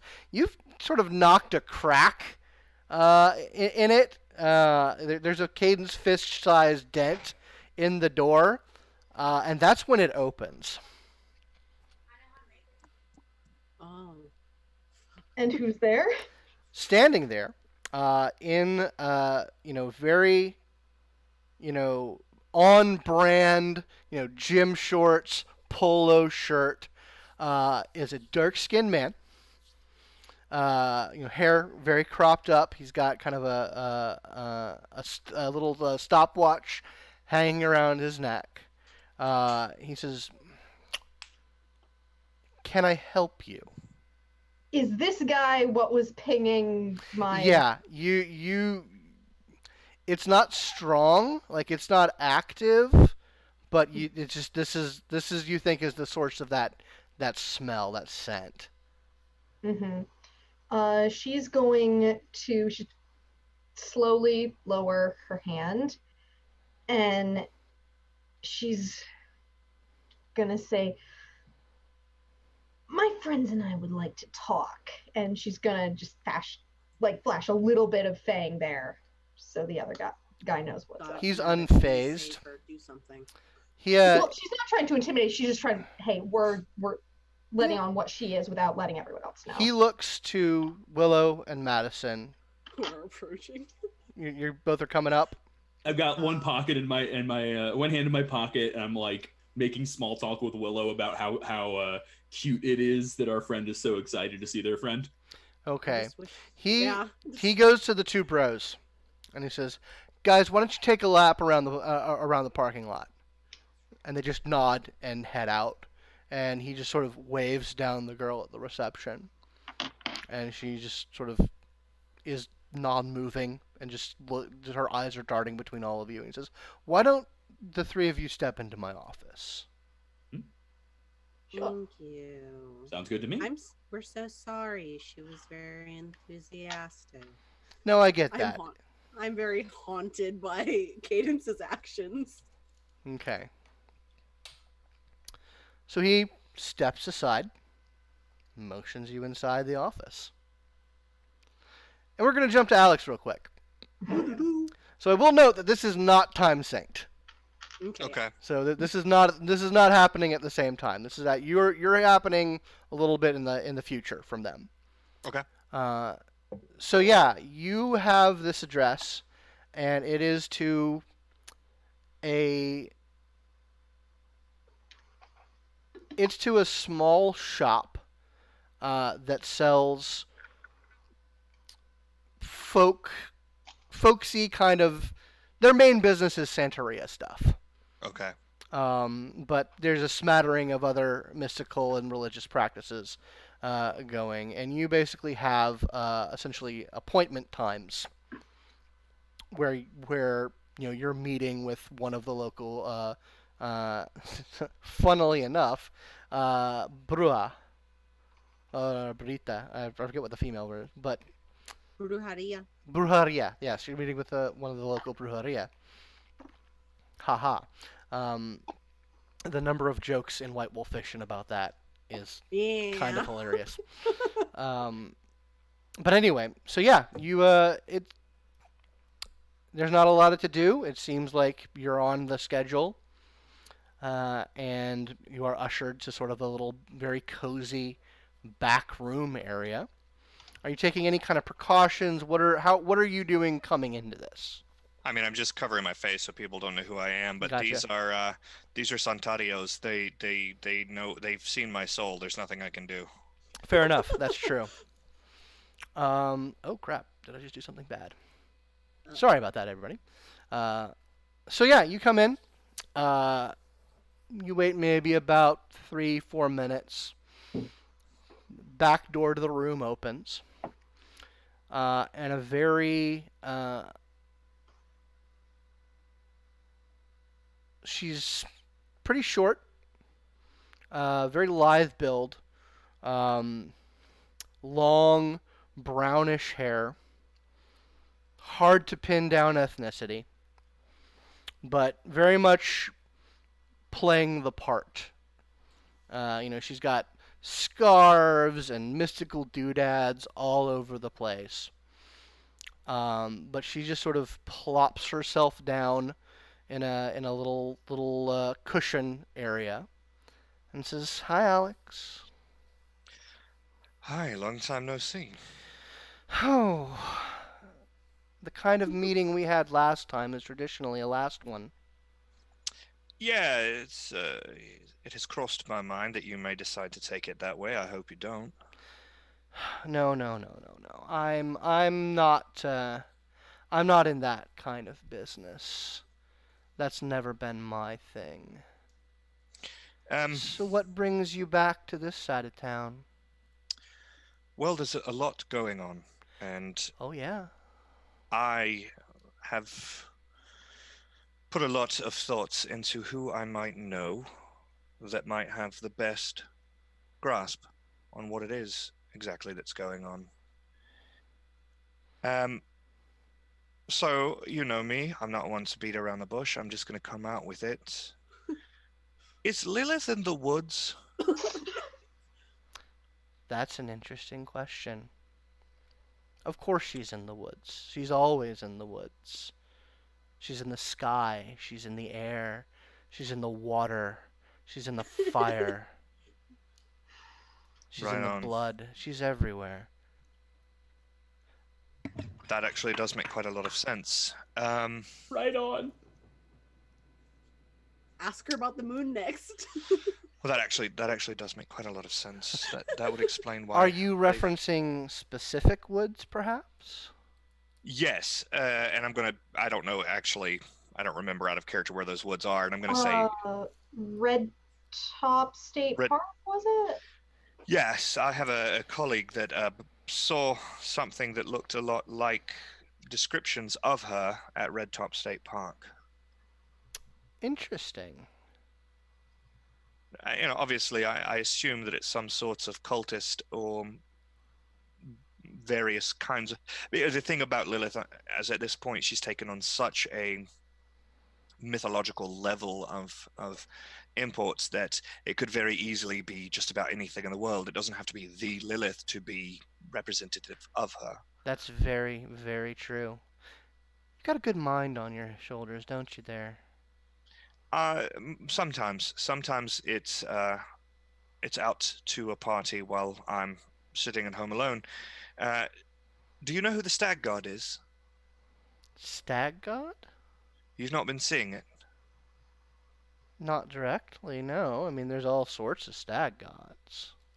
I've been having a lot of visions recently of the city of Atlanta burning and an end to things.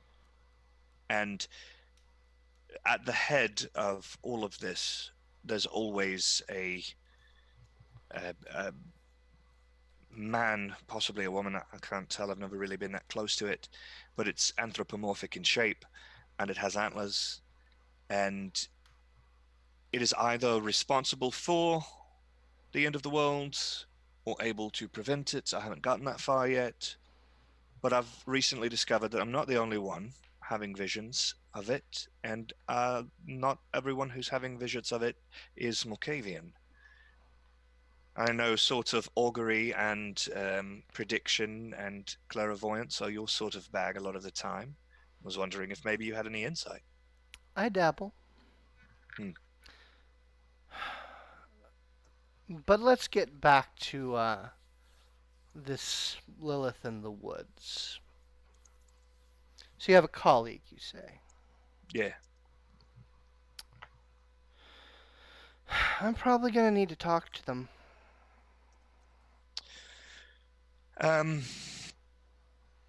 Right. So I can make that happen.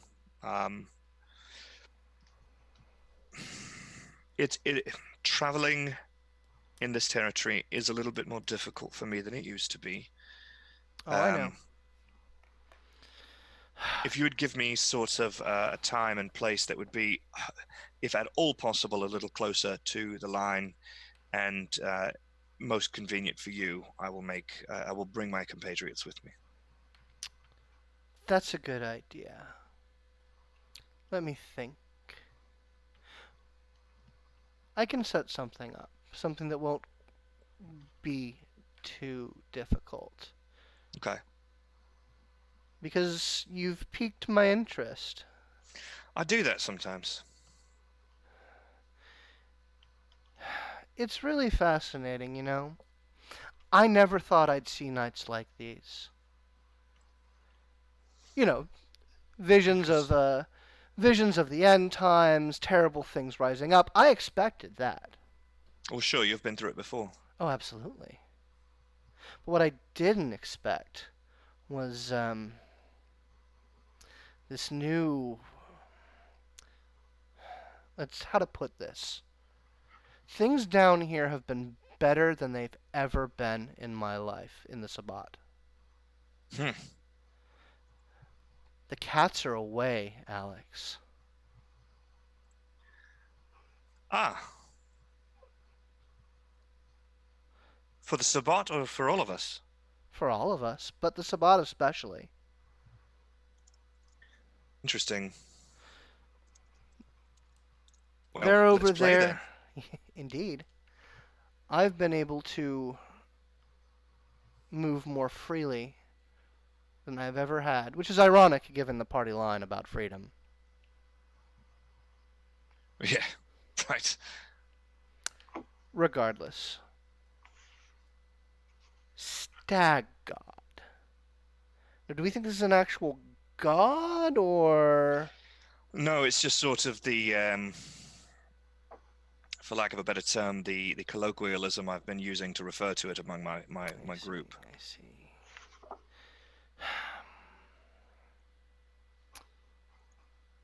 I'll look into it. Right. And when I meet up with your friend, maybe I'll know more. Excellent. I appreciate everything that you've done for me. It's okay. Just know that we're gonna have to party. Oh, absolutely. You know you've always got a backstage pass to any of my shows. Oh no. I can get into your shows if I want to. I'm talking about you and me and your friends. We're gonna have to go down the rabbit hole on this one. I think that they will absolutely love that and have no reservations whatsoever. Good. That's you. Ooh. Good. They sound like good people. I think you'll like them quite a lot. If they hang out with you, I'm pretty sure. Now get the hell out of my shop. Yes, ma'am. Back in time and back in Vinings. Yay! Oh my god. That was lovely. Mm-hmm. So, you are in this office, and it is stereotypical. It is, it has like trainer schedules on the wall, like motivational, brotastic workout posters. This is a place where you sign up to reshape your life and get on the right track and pay money for the rest of your life, regardless of whether you go or not. It is Fat Tax Central. I want some of these pamphlets, man. Willow can't control herself. She's like, I've got to know what this is about. You really don't want to know what this is about. Get CrossFit. Oh yeah. So he kind of sits you down and says, "How can I help you?" Madison. So, you seem like a busy person. Very profitable endeavor here. I respect that. I'm going to cut straight to the chase. There is a person with whom we have an involuntary connection, and we want to know how she is.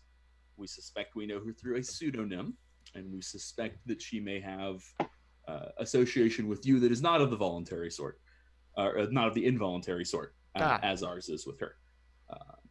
The name we knew her by was Sister Lynn. Ah. Yeah, I know Lynn. We'd like to speak with her. Would you be willing to broker a meeting? Lynn's not in a good way right now. We We suspected know that. We were actually responsible for her being in any condition. a much less bad way than she was before. Whatever is wrong with her now, as I promise, much more pleasant than the way that we discovered her. Yeah. I mean, I know who you are. Do you know what happened? She, well, let's just say that her path led to where it was going to lead her. And we're all very grateful for you to getting her out of that terrible mess she got herself into. I can put a word in with upper management, as it were. It's really more of his department than mine. Sure. There's rules to be followed. I understand that very well. She's just in a real delicate place right now. Well, I'll be honest. Part of the reason we're following up here is concern. Oh, that's good. That's good to know. By the way, I'm Eli. Oh, of course. I got ahead of myself. Madison. We all did, absolutely. Yeah, no, I'll put a word in, man. I'll put a word in. You should probably talk with with the big man anyway. You guys have been around for a bit. Always It's probably excited to about make time. new profitable relationships. He's like, he's a little busy right now, but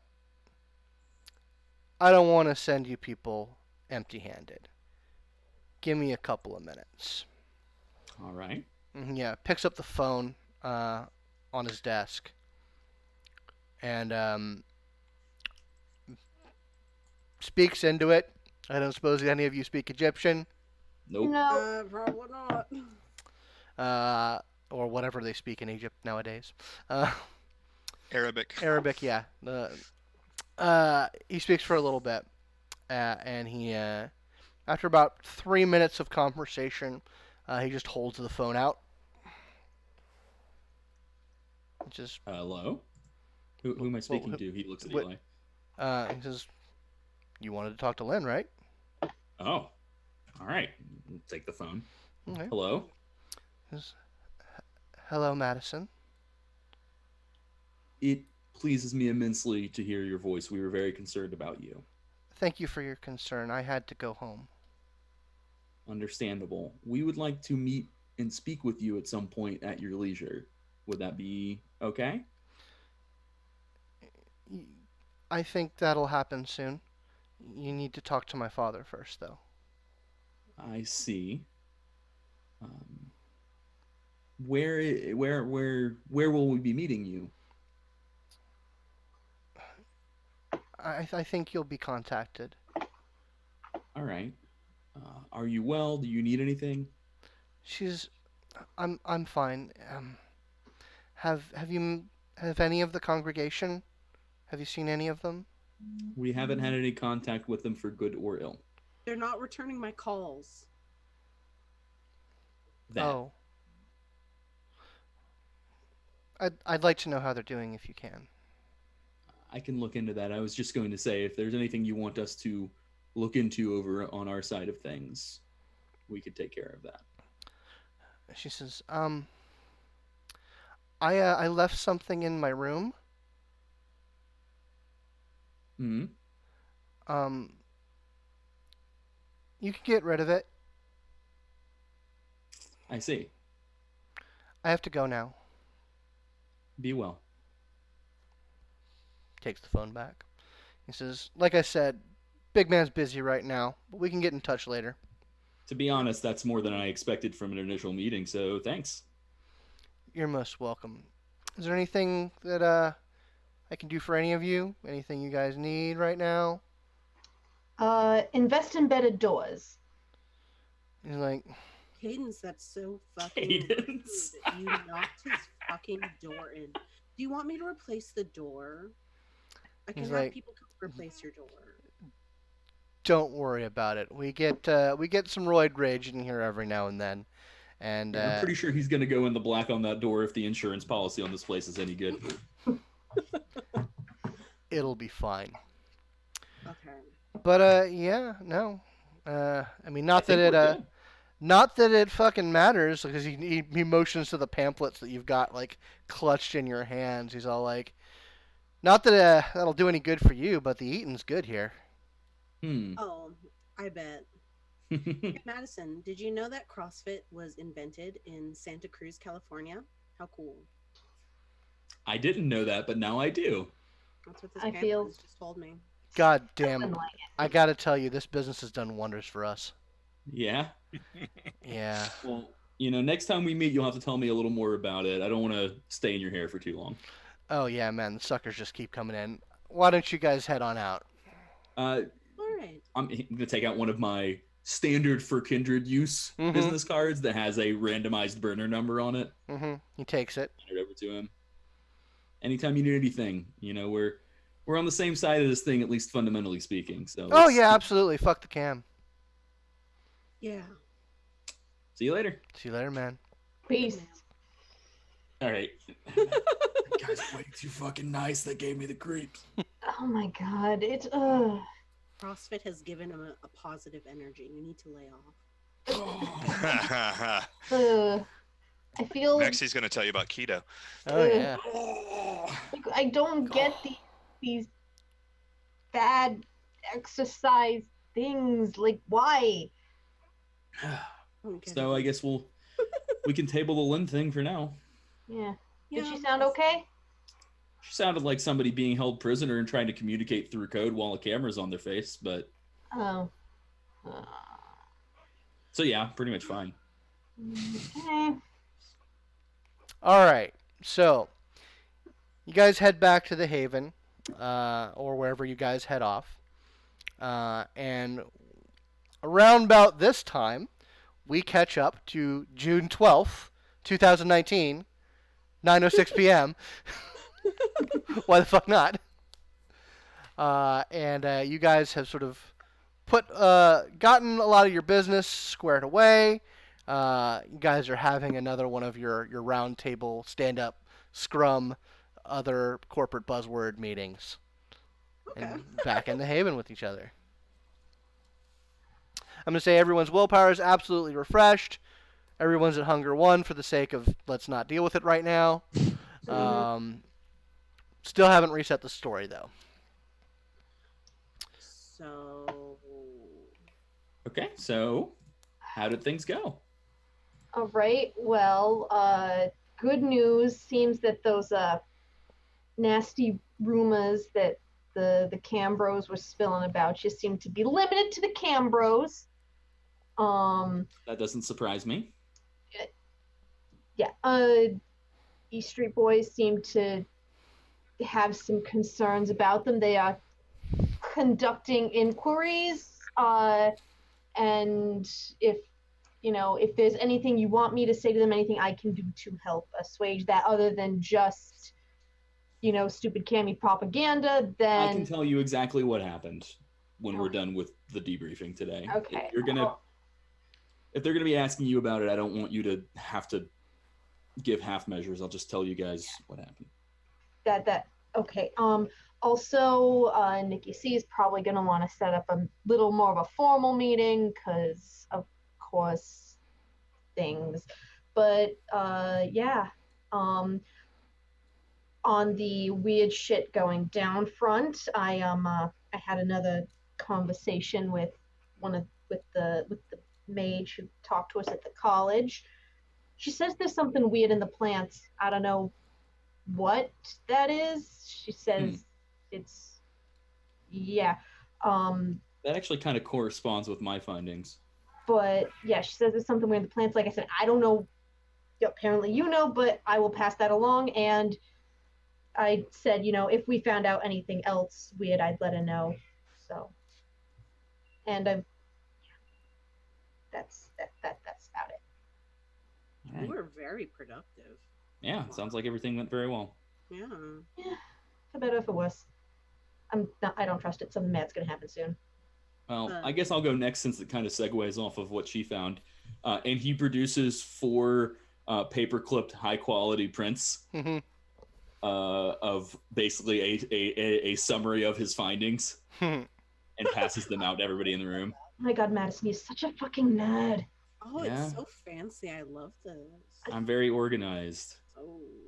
So yeah, if you review that, you will see compiled and couched in relatively thin terms, but just in case somehow somebody got a hold of one of these, the collected findings that I was able to put together after meeting with some Anarch Tremere, access to their library, corresponding their texts with what I knew about the Southern Lords, I was able to determine a few more concrete facts, specifically that our stag buddy is not one of them, but probably predates them if my instinct on the matter is correct.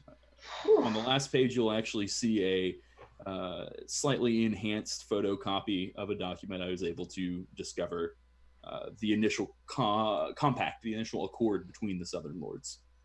And it indicates that they had some sort of arrangement with a pre-existing entity. It's fascinating, considering that their claim to fame is that they were the first kindred here.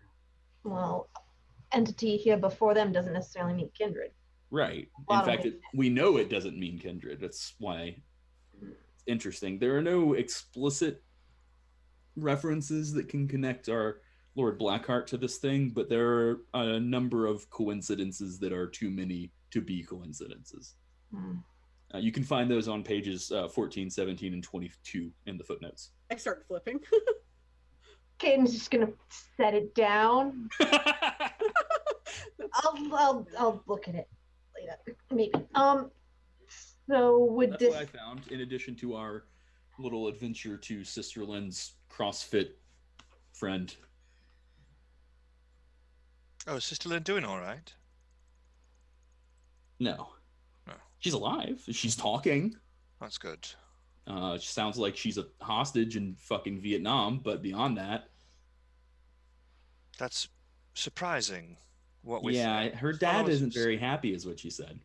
Implied anyway. Must be some sort of honor punishment or whatever. Mm. Generally speaking, followers of sets, as far as from the times that I've hung out with them, seem to value personal freedom almost as much as we do. Yeah. But We'll see. But they also absolutely do things like lock each other in closets or whatnot. Yeah. Hypocrites. Yeah, absolutely. Well, that's pretty much, other than that excursion, I spent most of my time in the library, so. What about you, Alex? What'd you do? God. Well, so a couple of things. I did manage to get in touch with my sister, and what she was able to tell me is that the Stag Lord is probably not an antediluvian. Yeah. To know. Other than that, it is something of some sort of immense power that has her somewhere between concerned and fascinated. But she did put me in mind to contact an old friend of mine, and I was able to come up with a couple of things. The first is that it probably wasn't actually Lilith that you saw in the woods, but it could have been. And my compatriot would very much like to speak to you directly. Oh, okay. All right, thanks for that, I guess. Well, it's important because if we can get a handle on what that actually was that you saw, it may help us. There is no doubt, I think, between my colleague and I, that it is related to this sort of prophecy of what appears to be maybe the end of the world or something. If we can get a handle on what it was that you saw exactly, we might be able to be one step closer to figuring out what exactly the Stag God is, and what we need to do about it. As for the Stag God itself, she doesn't know. She's going to have researched it, and whenever we go and meet with her, she's going to give us her findings. Now, that said, A, I assume that I'll owe her something even bigger than I already do, and B, have you guys ever met a Ravnos before? Yeah. Have you ever met a Sabbat Ravnos before? Oh. So, what I will say about Liliana is that she is Sabbat insofar as it is convenient for her studies, and she's the one who got me out. So it's not all skulls and human flesh hanging from her ceilings. Okay. All right. So. But I think she's probably our best lead on this Lilith incident, and possibly even giving us more information on the Stag Lord. My fear here, I think a reasonable concern is that the more people I share this event with, the more questions are going to get asked. People are going to be like, oh, why did you see this thing? What was the context that led to this thing popping out in front of you? And that is a context I have a very vested interest in certain people not being aware of. Sure. I think, and I could be wrong, I don't know exactly what she's going to ask you, but I suspect that Liliana and I share... Basically, I feel like we share a very similar logic center. She's just more experienced than me, so she's going to know that the specific reasons about why you were in the woods that night are entirely irrelevant to what you saw. Okay. I don't suspect that she'll dig any further than she needs to find out. Let me rephrase that. If she wanted that information out of your head, she could take it. I just don't think she'll care. Okay, alrighty. Just so we're on the same page, no one says anything about Reagan. Absolutely not. I still don't fully understand how you and Reagan are related, and frankly, I'm not particularly interested. Fair. Okay. Who's Reagan? She doesn't want to say. No, I know I'm playing. Never mind. Oh, okay. Sorry. Yeah. Okay. All right. As long as we're all on the same page. Okay. So current action items are meeting with your contact, Alex, meeting or contact from Sister Lynn's father. Yeah. And I think that's really the two. Oh, and a meeting with Nikki C. Ugh. Am I missing anything? No, that really seems like it. Okay. You guys were so productive. Good job, everyone. Yeah, solid, everyone. Thank you. You too. No, I didn't do anything. So, quick question for the table. Is anyone inherently opposed with going a little bit long tonight? I don't mind. No, that's fine. Okay. So, you are probably able to get in contact. The meeting that you're most readily able to set up is the one with Ileana. Let's fucking do it. Fucking do it. The others take a little bit more doing, and I kind of want to set up some guest spots for those guys. Let's fucking do it. Okay, so you eventually, Alex, get some information. I will say I want to feed down to 1 hunger before I go out. Okay, yeah, everyone's at hunger 1. I'm not going to worry about that. Cool. You're and unless you want to go down hunger 0.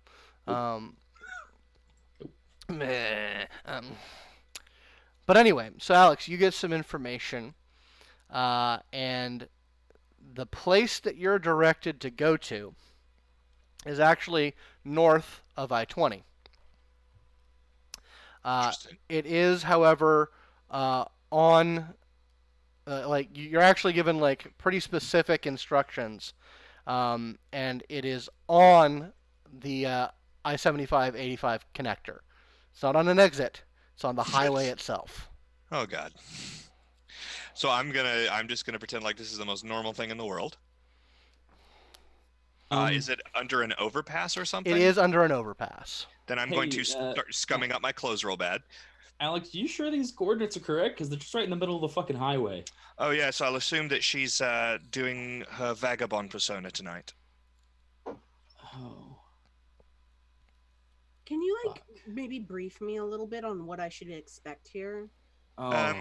Like, I'm way trying too not white to for be this. rude, but God. Well, honestly, every interaction I've had with her outside of her being in some sort of drugged religious trance is that she's been not unlike anybody else. I mean, definitely less weird than me. But sometimes she is in a drugged religious trance, and then it's different. I don't assume that she'll be doing that in public, though. Okay. All right. And definitely not in neutral territory. God damn it. Okay.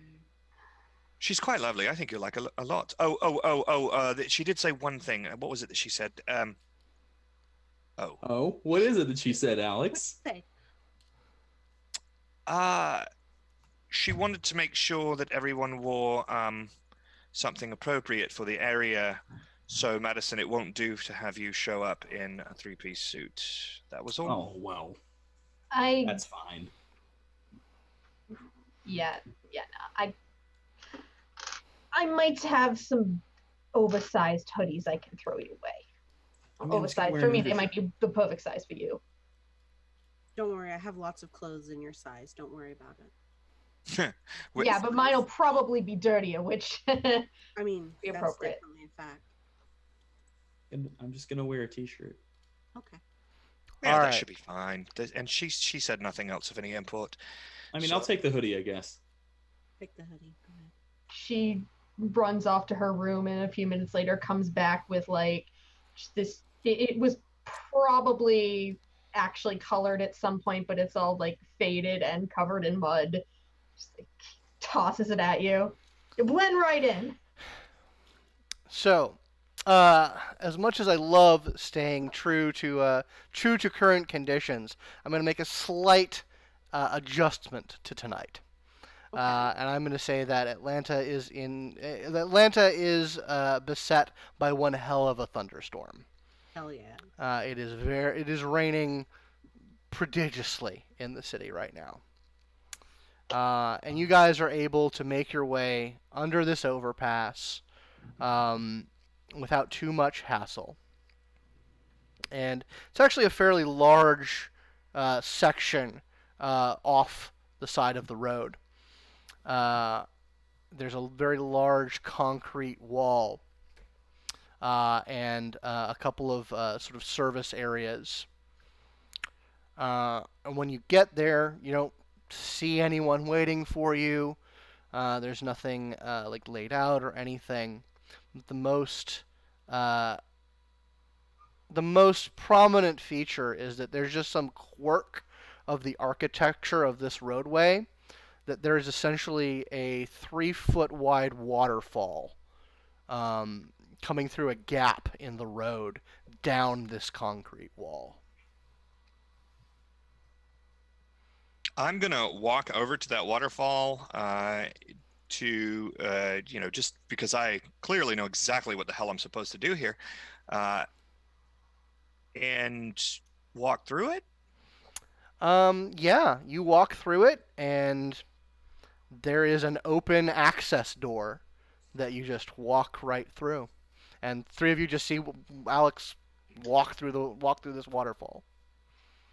It's like he just knows. Like he just knows. Oh, it's like Mulan or something. What? Let's get down to business Mhm. to crush the cam. Indeed. So do you all head through? I'm pulling the hoodie up and going through. Okay. Cadence lingers under the water for a little bit. She actually really likes thunderstorms. Mm-hmm. I'm just gonna savor that and just walk in. I mean, it is nasty street water, but there you go. Well, she's a nasty street gangrel, so She it works out. is. How does Willow handle this situation? Oh, she's not pleased with this, but hey. Yeah, no. She's probably wearing a fucking tracksuit. Nice. So you all head in. You're very wet because it's a lot of water coming down. There's a short hallway that leads to a staircase. Very rickety, metal, rusted thing. What sort of Resident Evil shit have you gotten us into, Alex? No, this is fine. This is No, fine. this is great. I'm loving this. Oh, it's cool, I guess, but I feel like I'm gonna get serial killed. Yeah. Dude. Oh, you won't. You won't. She did. I do remember what she said now. She said we're going to have to party. Anyway, this way. I stop and I just sort of look down, have a small meltdown on the inside, and then keep walking. Nice. Cadence will bring up the rear. Just be like, "Don't worry, Madison. I got you." Oh, I know how to party. Don't you worry. I was talking about the serial killers. Oh, well, I know how to serial kill people. Don't you worry. So you head down. You guys head down a couple of hallways. There are actually a couple of different branching hallways, but only one of them in any sort of conjunction is lit. So there's like dark passages going, but there's like a clearly lit way for you to walk. Unless anyone wants to explore the underground of Atlanta. Nope. We're good. Okay, that's great. And eventually you come to what looks like kind of a maintenance service area that has an office attached to it. And that office door is open, and there's this smell of incense and some rich plant matter coming from it. God damn it. I already can tell that I'm not gonna fucking like this, guys. Dank. You guys head in? Yeah. Okay. Lead the way, Alex. So begrudging. Yeah, I'm gonna walk right in there and Okay. So just this like I'm the most confident person in the world. so this little civil service office, clearly for like a foreman or something, has been totally cleared out. Hmm. There are cushions. There are like hangings. Everything dirty and nasty has been covered with something soft and comfortable. See? And there is a small figure, slight figure, wearing a very loose, sort of thin cotton robe over herself, working at a pretty sizable aluminum pot that's on like an electric pot heater, and she's just like stirring it slowly, and she just sort of looks up and says, "Hey, Alex, Hey, it's good to see you again. these your friends?" Oh yeah. Like, have a seat. So Anywhere Ileana, comfy? this is Madison. This Hey. is Willow, and this is Cadence. What up? Hi, Madison. Hi, Willow. Hey, Cadence. Hey. What? She gets a hey and I get a hi? Yeah, it's formality because you're a clan of kings and all. Oh, yeah. Well, you know me. I do. No, I don't. I'm just fucking with you. Have a seat, guys. Come on. Shake it out. It's gonna be fun. Okay. I sit down. I'm going to sit. Okay. Flops down cross-legged on the ground. She looks to Alex. Says, so which one? It was Cadence, right? Oh, yeah. Yeah, I'm gonna point to Cadence, and I'm gonna say, Cadence, do you mind showing her the mark? Ooh, there's a mark? Yeah, no. Something like that. And let me roll that nose check. That's a pass. Okay. And out come the claws. She winces and Yeah, it hurts. Doesn't feel great. yeah, no. Cadence, did you say that you took a seat, or are you still standing? She's Cross-legged. sitting cross-legged on the ground. Okay, she's cross-legged on. So, when the claws come out, Ileana has the presence of mind to like move around the pot, but she is very quickly approaching you and like holding out her hand. Can I help you? Can I see those?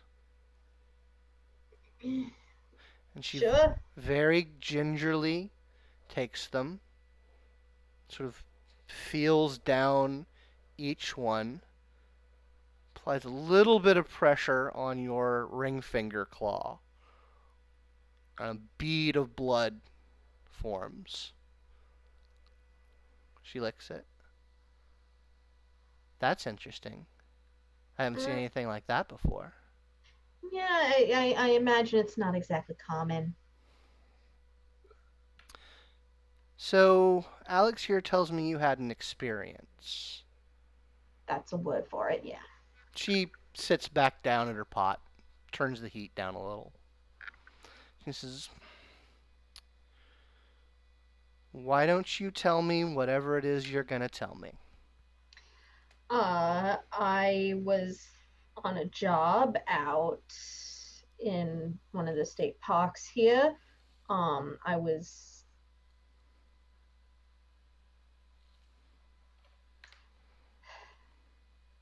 I saw something weird. It looked like it was a person at some point, but all the juice got drained out, and you were just left with a sack and a skeleton. Big glowing eyes, like woof, like halogen lights, and Beast went wild. Like that was not fun. And she shoved a big ball of rock in my hand, and this happened. She shoved it into your hand. She forced it on you. Yeah. I mean, it's really badass. I'm not gonna complain now, I guess. But yeah, no, it wasn't part of the plan. Interesting. So, like I said to your friend here, Well, that confirms it. You didn't run into Lilith. And I suppose you're wondering how I'm so sure about that. I mean, I'm wondering a lot of things. That is, yes, one of them. But I mean, we'll get into it. Don't worry. I've been looking into things, and I think I know something that'll help us see what's really going on. But the Dark Mother is one aspect of a being that's older than anything we can imagine. But one thing that we who study her ways know is that the woman herself, her true self, has enshrined in her essence freedom. She has enshrined perfect consensuality. She would never force anything on you. Nothing, no torment, no lesson, no gift, no bane that she would put upon you would be done without your explicit informed consent. That is her power. Yeah, this one kind of dragged me literally kicking and screaming. But that's not to say that you didn't encounter something of her. Imagine we're all in an ocean. You know how there's layers to the ocean, right? Little ecosystems, fish find their balance. Okay. I mean, you all know what I'm talking about here, right? I'm not just talking out my ass here. So anyway, so most commonly, fish stay in their little layers, and they get in their balance. But sometimes a whale either comes up or comes down and disrupts everything. Waves, ripples come out from them. Lilith is like that. Echoes of her. Shadows of her power. I think that's what you dealt with. Okay, so what's it doing in the middle of bumfuck nowhere, USA? It must have got the scent of something powerful. Something that aligns with Lilith's plans, with her will. Huh. That's what I can figure out. That's what your story sounds like to me. We can find out. We can find out a deeper truth if we want to. And she sort of looks at the pot. There's drugs in there, aren't there? Kinda? Kinda? It's a little bit more complicated than that, love. The thing that Ilya does is it's very specific to her people. It started off as ayahuasca, let's say that. I was just gonna make that joke. Shit. I mean, I wouldn't joke about plant teachers, Madison. Well, I mean, I was just gonna joke that it sounded like. Anyway. So, I'm super curious. I want to know more. Do you want to know more? Yes, please. Oh, I know you, Alex. Sorry. This is your call, Cadence. Fucking dissociating. What? Are you okay? Oh yeah, no, I'm fine. No, you're not. No, I'm not. Super not. She actually looks to Willow, like, very intently. What's wrong? Oh, This is all just going over my head. You guys are fine. Keep going. Don't mind me. Do you need a minute? No. That's one. It's gonna be okay, Willow. Thank you for the support. I appreciate it. She goes back to just staring emptily at the pot. Okay. Yeah, sure. Let's fucking do this. Is we can all go. Some can stay behind. It's gonna be real boring for those who don't. What's Well, happening? you know I'm ride or die, Cadence. If you're going, I'm going. Yo, she gives you a fist bump. Oh, I'm like 1,000% in. Oh, I know Willow, but Willow is clearly very uncomfortable with this. Oh yes, unbelievably. What is happening? He says, Is this the party? "Yeah, this is the rabbit hole. You don't We're have going on to. We're going on a spirit journey with us. You don't have to." I'm not in a good headspace. And she just smiles very blankly for this. It's okay. Okay. It's okay. I'll wait. You can do that. Okay. That sounds good. He's like, just, I don't think anything's gonna happen out here, No. but will you watch out for us, please? Oh, of course. Thank I'll you, let it Willow. happen. You're welcome. Thank you. All right, let's fucking do this. And she pulls out of a little bag a couple of like clay cups, and pulls out a ladle and fills them up. Hands one to Cadence. Hands one to Madison. Kind of fake hands one to Alex, but then hands it to you. And then she takes one for herself. Bottoms up, bitches. And she downs hers. Here we go. Dude, Hey! Cadence is gonna be the last to drink hers, and she's just gonna be like, "You sure you're okay?" to Willow. I don't have the chet spell for that type of thing. No, but like, after this, do you need to talk about something? I'm not good with feelings, but I can listen. No. Okay. So it's kind of Madison and Alex. You guys are still present for this. Like you've tasted it. Like there's clearly some blood in there to help it go down. But there's like plenty tastes that none of you have tasted for a long time without throwing them up. Mm-hmm. And just like an undercurrent of bitterness. But whatever effect is happening hasn't happened yet. Cadence downs her glass. And the second she does, you guys are gone. Like Willow, all four of them just collapse back.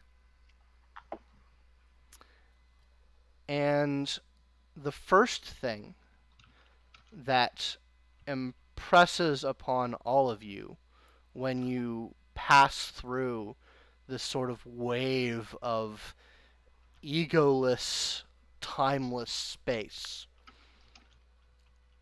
is that the sun is out. Go God. Holy shit!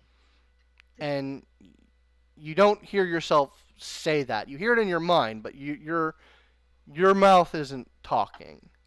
But you're not burning. You're fine. Huh. And you realize, the next thing you realize is that your body is not your own. You're all in someone else's body. Although you have no frame of reference for it, you're all in the same body. Well, that's And interesting. you are standing, or sitting, in sort of an open area around which a village, a very paleo-seeming, mud bricks and tanned leather and thatched roof kind of village is around you, and you're sort of sitting in the village center. And there's a small boy sitting next to you, clutching to you. His face is buried in your side, and he's just sort of trembling and shaking. And you begin to see the members of the village who you know. You recognize them. You've lived with these people all your life. They're starting to come towards you into this center space. There's maybe about 20 people who live here. None of them are wearing anything that you recognize as clothes. It's all very natural, very old. And they sort of assemble around you. And there's some back and forth starting. Very ritualistic, very communal style discussions are happening. Madison, what are you doing in this moment? What is the Madison inside this body doing right now?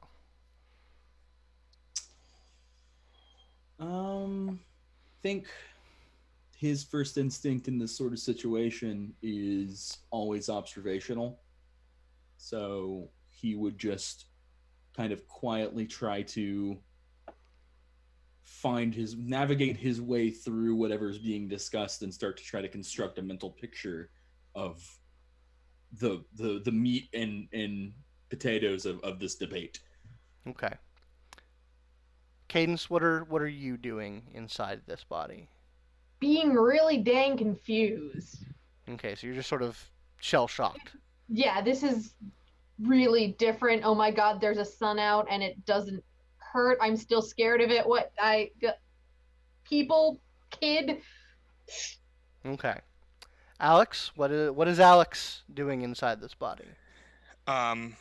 Just kind of observing everything intently, trying to kind of get a read on any little symbology that I can see. Okay.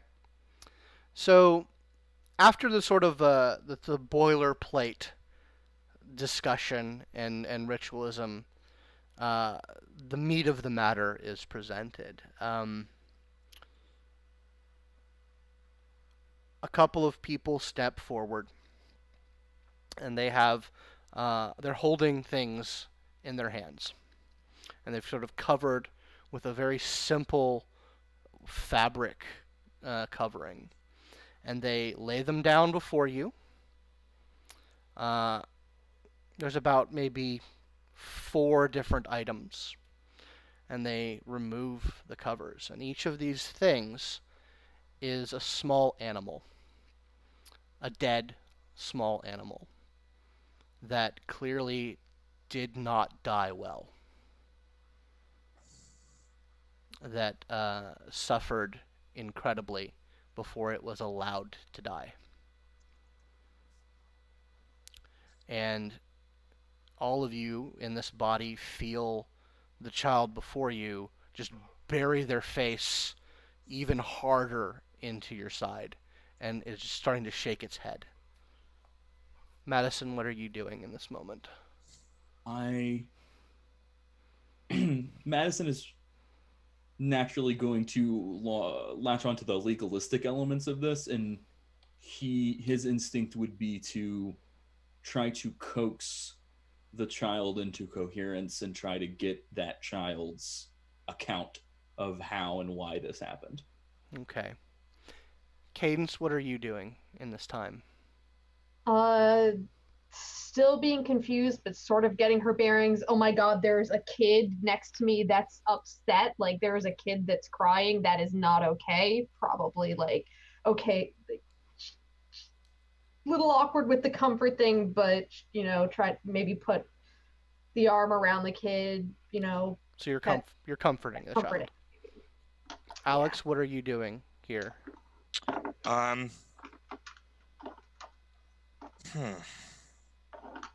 I think it'd probably be the same thing. I think he'd be trying to comfort the child, but not really have any clue how to. Just clearly sensing that there's distress and trying to help. Okay. So, with this combination of coaxing and comfort, what happens is that the child, for a brief moment, pulls his head away from your side and glances at the dead animals. And in the midst of its sobbing and sort of hysterical panting, it pauses for the briefest moment as an involuntary smile comes, and then it just goes right back to sobbing and burying its head into your side. Another person stands and heads a little ways away from the central place. He heads over to the well, and he lowers a bucket and draws an amount of water, and then brings the bucket before you and the child. And the smell coming off of this water is repugnant. It is foul. It is. There's certainly feces, but other befoulments are wafting off it as well.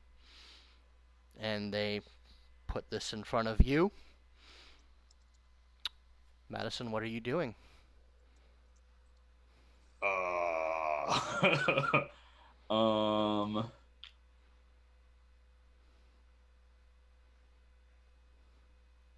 Madison would try to kind of use the presence and the implication of the possibilities of this, what is clearly a punishment, to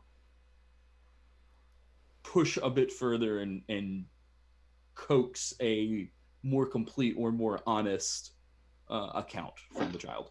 Okay. Cadence, what are you doing? Can she speak? Does this body have vocal capabilities? What would you want to say? What happened? Ask like what happened. And the language that comes out is not English, but you convey that. And the person says, as is the way, we are presenting 3 things. And if we can present 3 things, then the guilt is evident.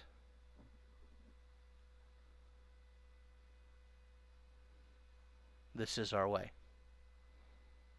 Again, not English, but you can understand it. Again. Alex.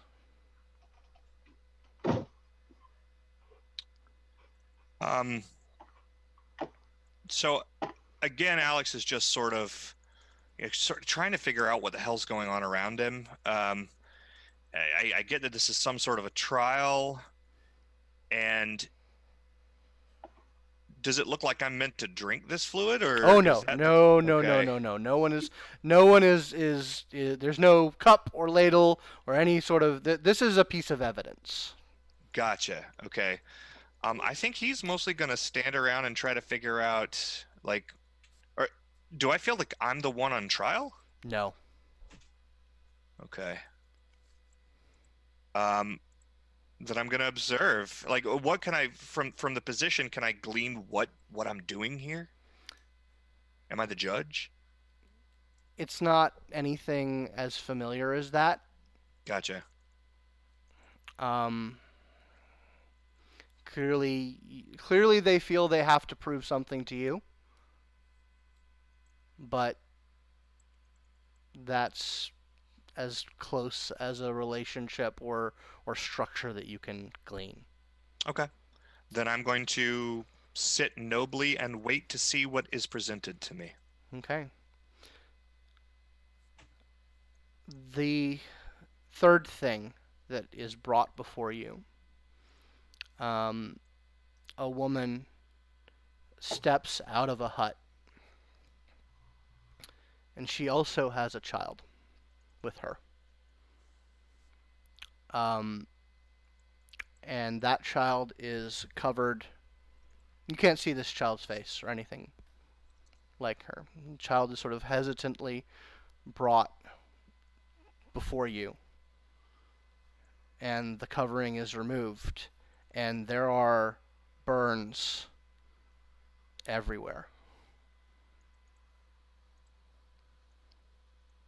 And she, the woman sort of just very gently jostles the girl and whispers something to her, and with a very weak arm, she points at the boy. Uh-oh. Madison, what are you doing? I'm going to interrogate the girl. She doesn't seem to have the strength to talk, but she just points at the boy. Cadence, what are you doing? She's going to ask the boy why.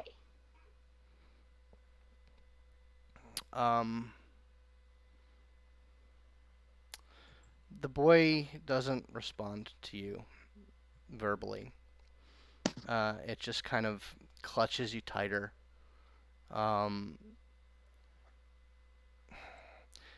It stopped sobbing. He stopped sobbing. He stopped wailing or crying or making a show of it. But he won't meet your eyes. And he won't meet the girl's eyes or anybody else's eyes. He's looking down steadfastly. Alex, what are you doing here?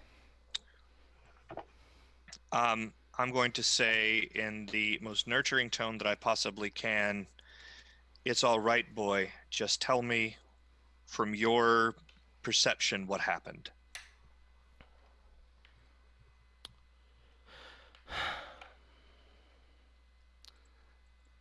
He stops clutching at you.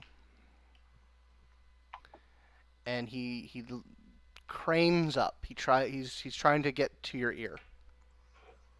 I'll lean down so that he can whisper into my ear. And he just whispers, "I was just doing what you said, Mother. Pain is the greatest teacher. That's what you've taught us."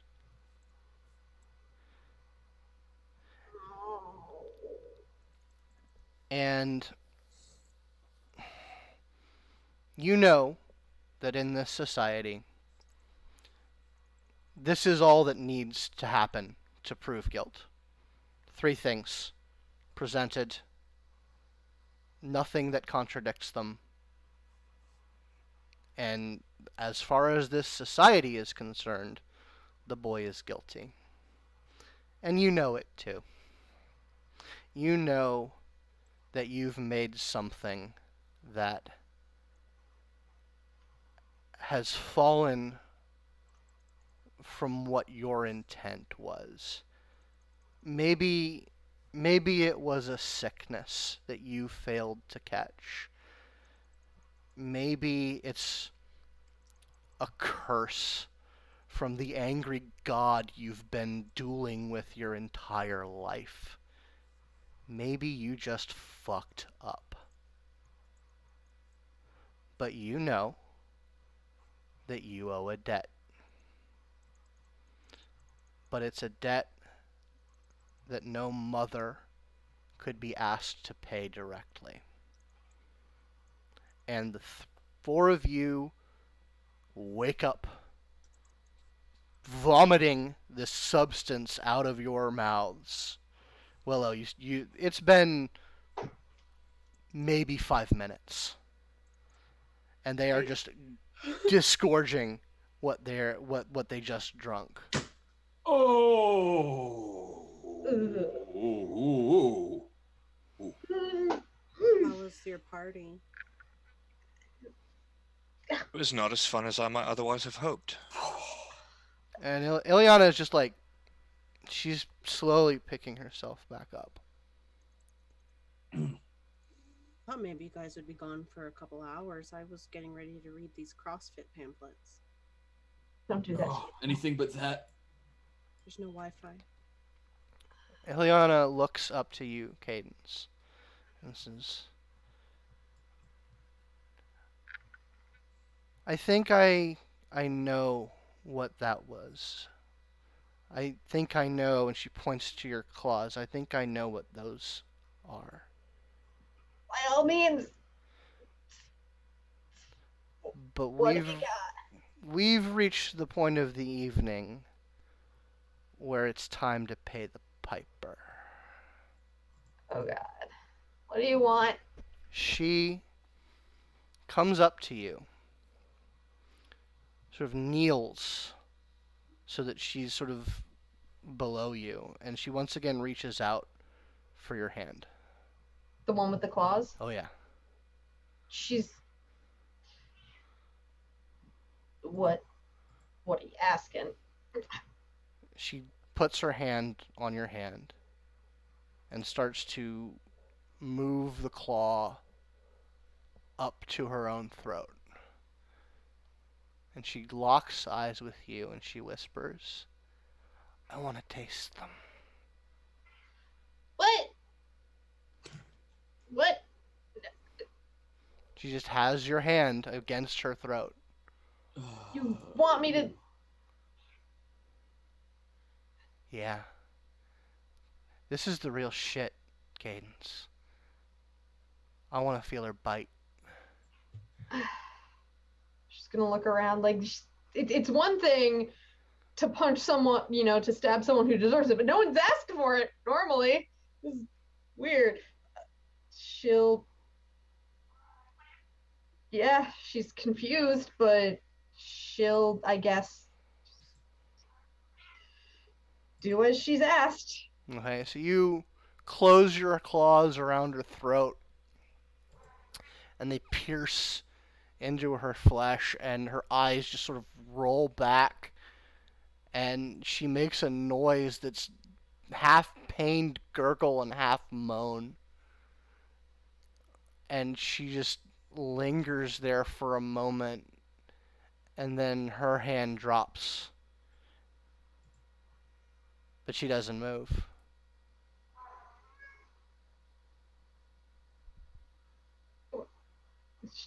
Cadence takes her hand back. Oh. Thank you. You're welcome. She shimmies back over to her little cushion, and she says, "We all saw that, right? Oh yeah. The Yeah, we village, did. the trial, That's what I saw. the Yep. debt. Uh-huh. That beautiful instrument is the repayment of the debt,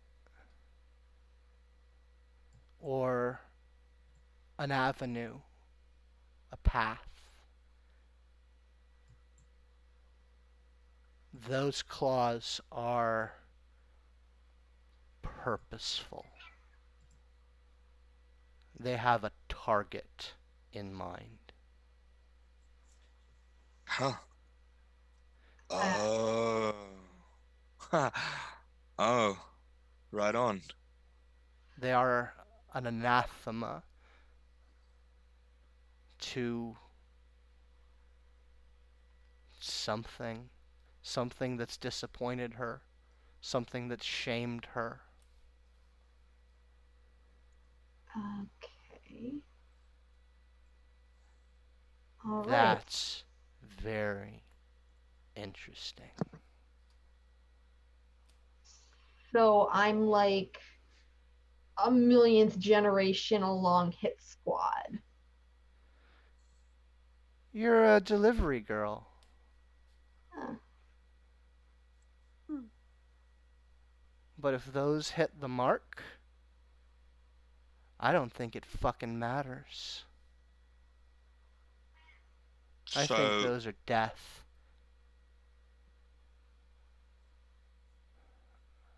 So Cadence, whatever this thing is, I think you're the only one with the weapon that can take it down. You know, that's actually kind of awesome. It is kind of awesome, right? Yeah, I'm not gonna lie. This is pretty fucking rad. We were all wrong about it before, because we were looking at it like there's this one force, but it looks like there's more than one force, and whereas we're somewhat being used as kind of like pawns in it, which I don't absolutely love.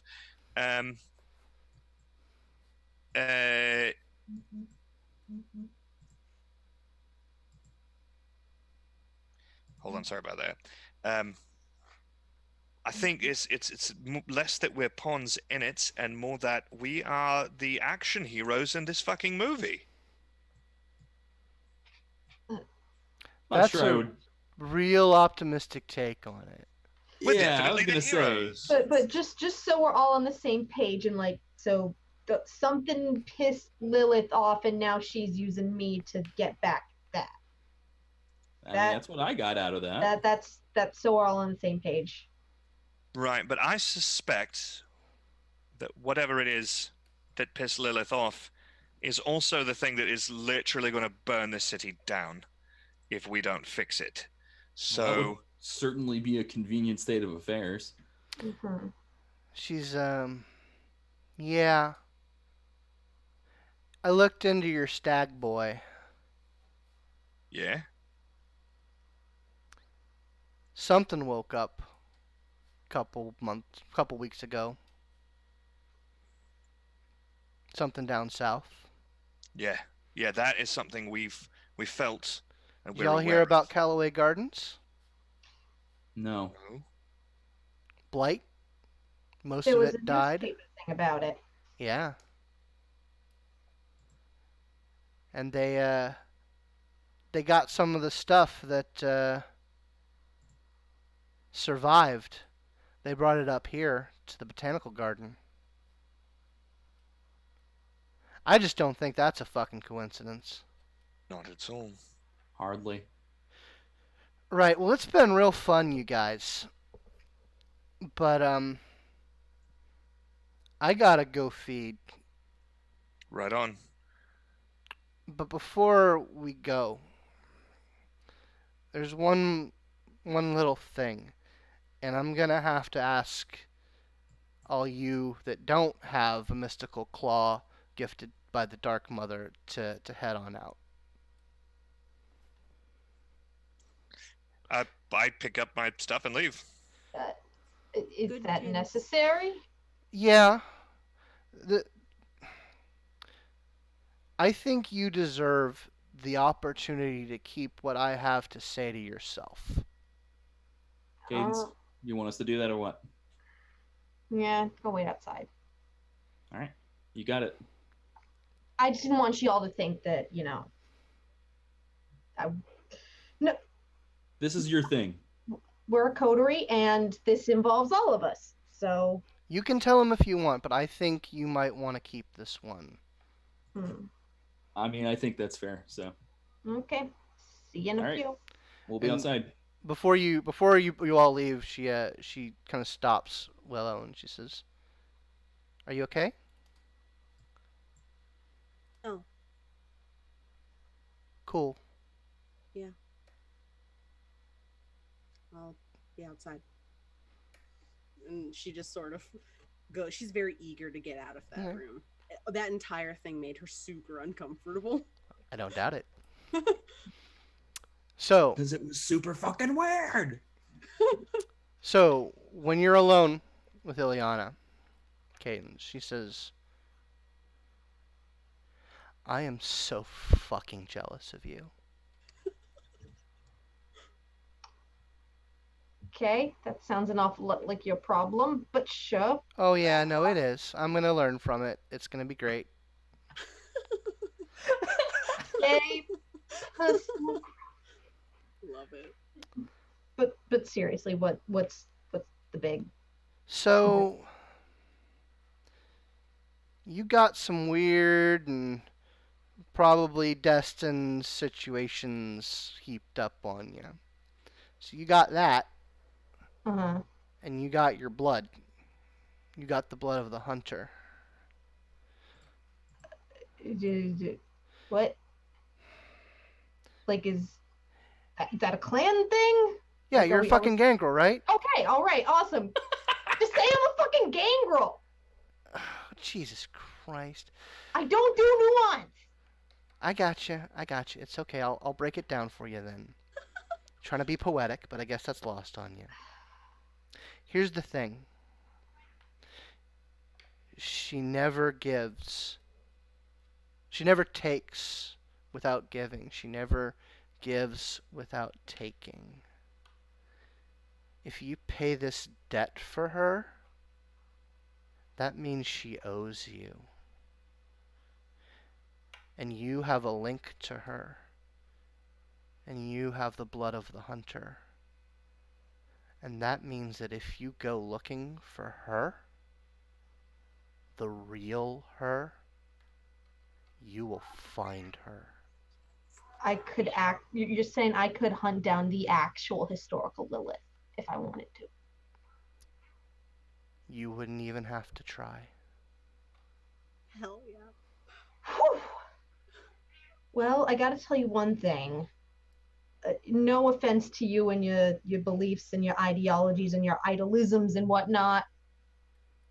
She's got real poor taste. Like, this? Wow. Fucking wow. Are you kidding me? Oh God. Look, you look at this. What about this face here tells, what about this attitude, this everything says supernatural debt payer. She's like, now I feel sorry for you. Because you are the exact sort of person she'd choose. All right, get the fuck out of here. I'm really hungry. Okay, go. Seriously, you might want to keep that one to yourself. That's the opportunity. Okay. All right. All right. Good. So you guys are outside, still underground.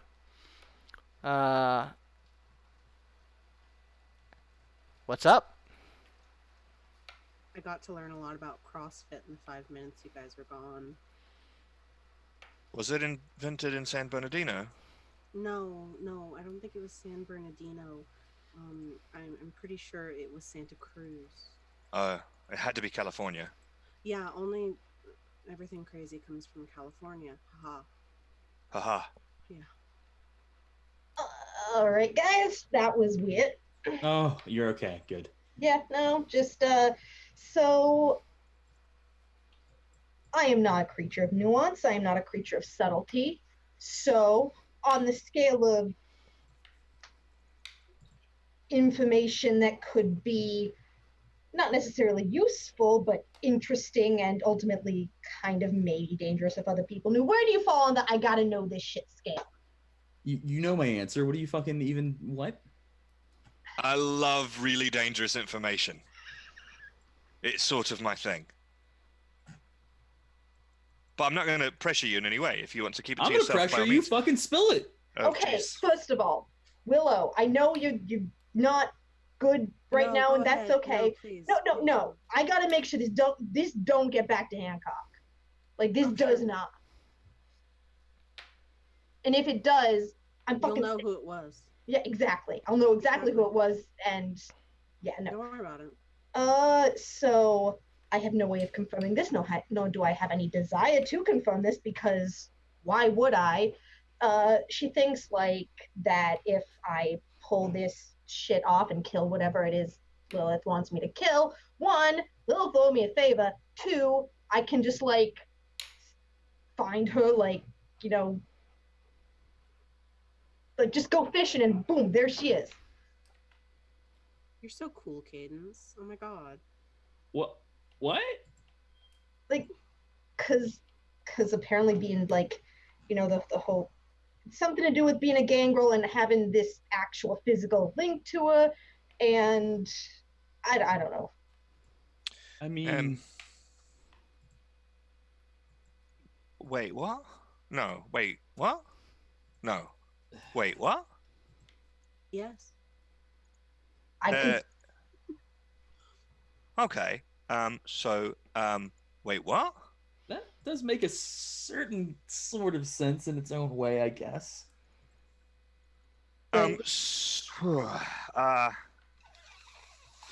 So I know that you guys, with my history, I have sort of the nursery rhyme versions of these stories committed to memory.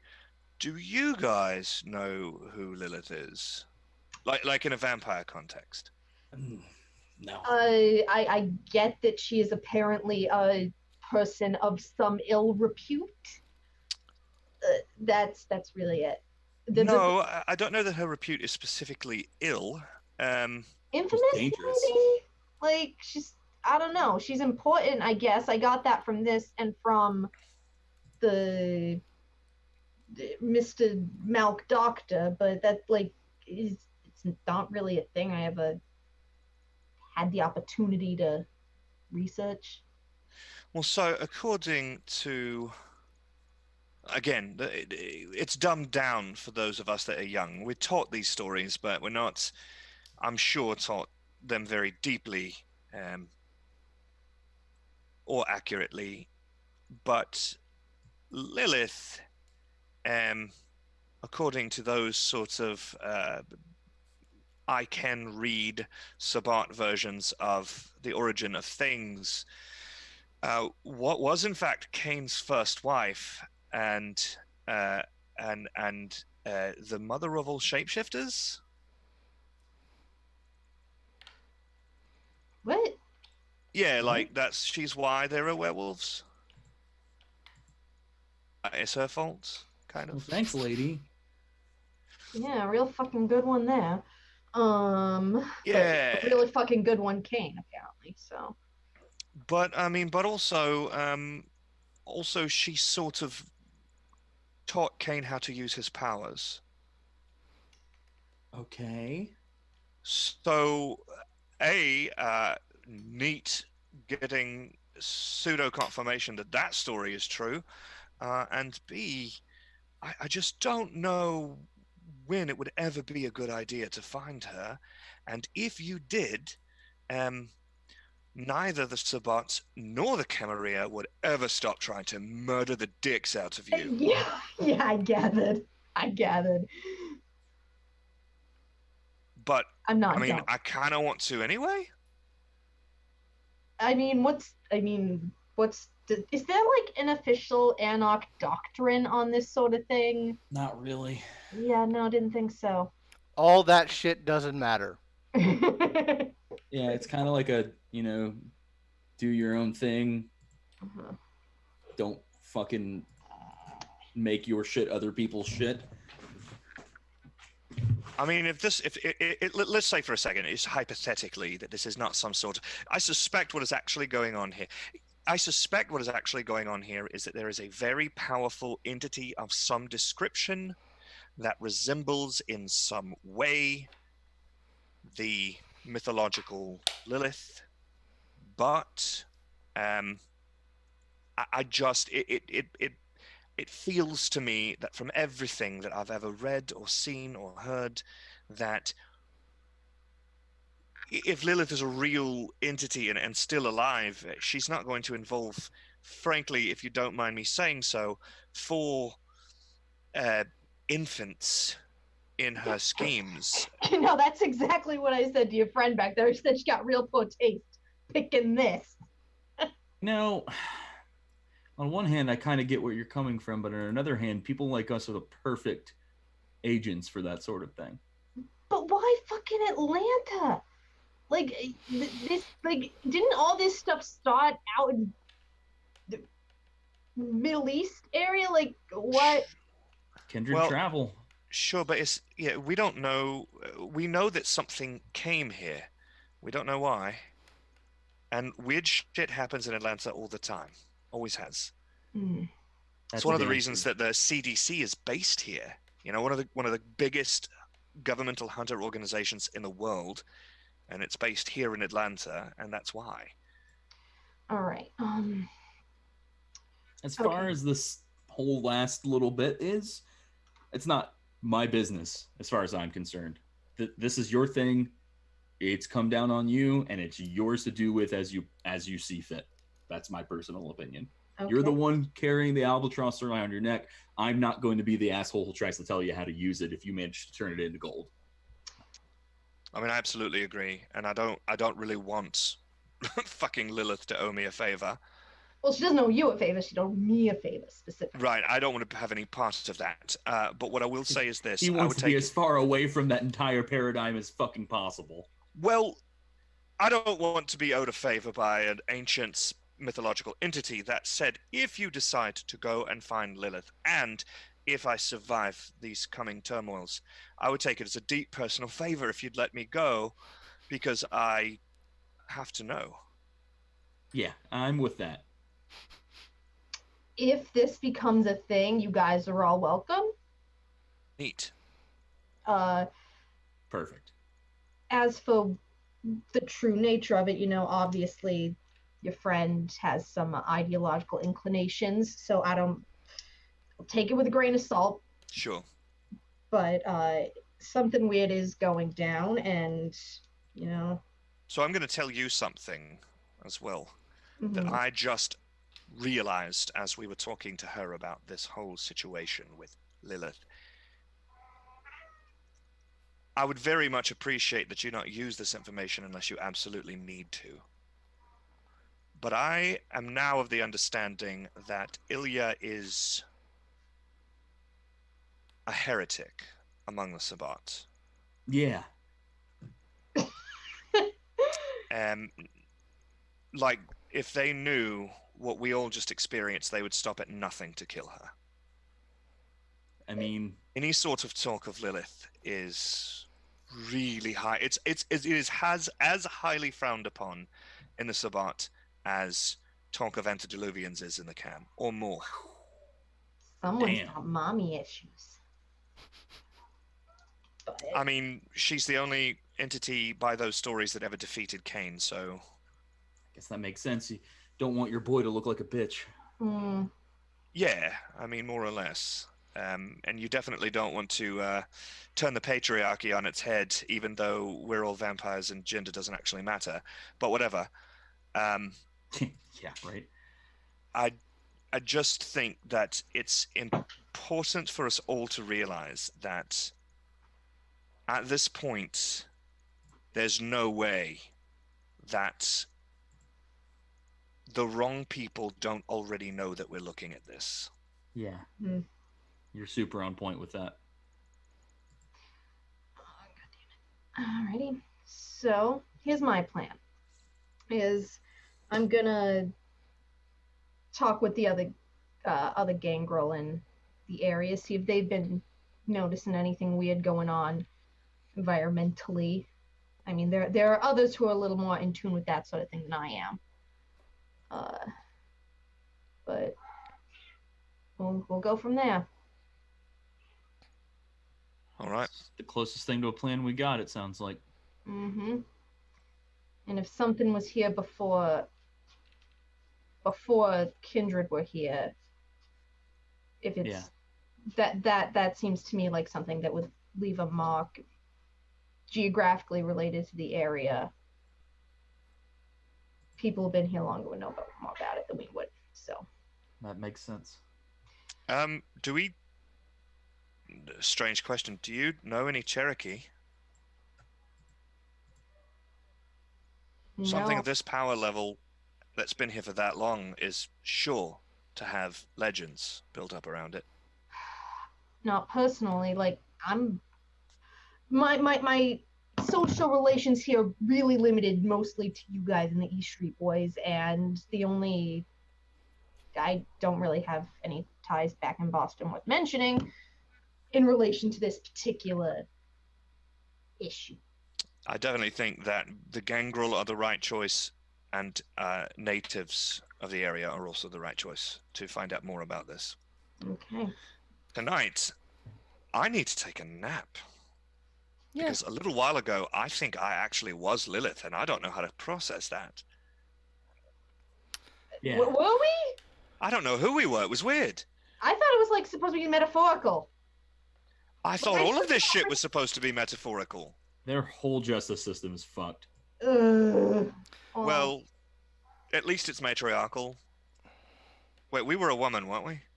Yes. Yeah. Well, at least it's matriarchal. So, Yeah, I guess. as you guys are having this conversation, you eventually get back onto the street. You eventually get into a car and make your way back to more familiar locales. And sort of while you're all sort of processing Madison, sometimes visions take a while to integrate. Sometimes they don't fully present themselves, and it takes a little brain chugging time to process. But you're back in that place. Whoa.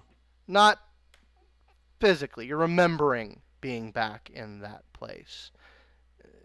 Not the village per se, but that mythological place. And you are sitting on a throne that is sitting at the foot of a greater throne. And every Camarilla bastard you've ever met is either kneeling before you or their heads are on spikes. Fuck yeah. And you are being handed from above a crown of antlers. And that's where we'll end for the night. Hell yeah. Madison's just like, yeah. In the car. Where we'll end for the night is where we realize that it's a self-fulfilling prophecy and that Madison's the goddamn Stag Lord. No. How fun! Yeah. He realizes that, not us. Okay, that was fun. I had a That good was time good. running that Awesome. game. Yeah. That's probably my heaviest mythological bomb that I'm gonna hit you guys until you guys start poking around in that direction again. So have fun with that. Dope. I love that sort of plot. I love the deep mystery plots. Oh, me too. Yeah. It's my favorite, and even in a political action thriller, I can't help myself. I mean, it's still part of Vampire in a very Oh yeah, serious way. very much so. City this is all very located on Atlanta city politics and just the rabbit hole layers that it goes. But anyway, we ran real long tonight, but I'm okay with it. I'm fine with it. So does anyone have anything they want to plug or talk about or get out there in front of everybody? Same projects as always. Haven't started anything new. All right, that's awesome. Yeah,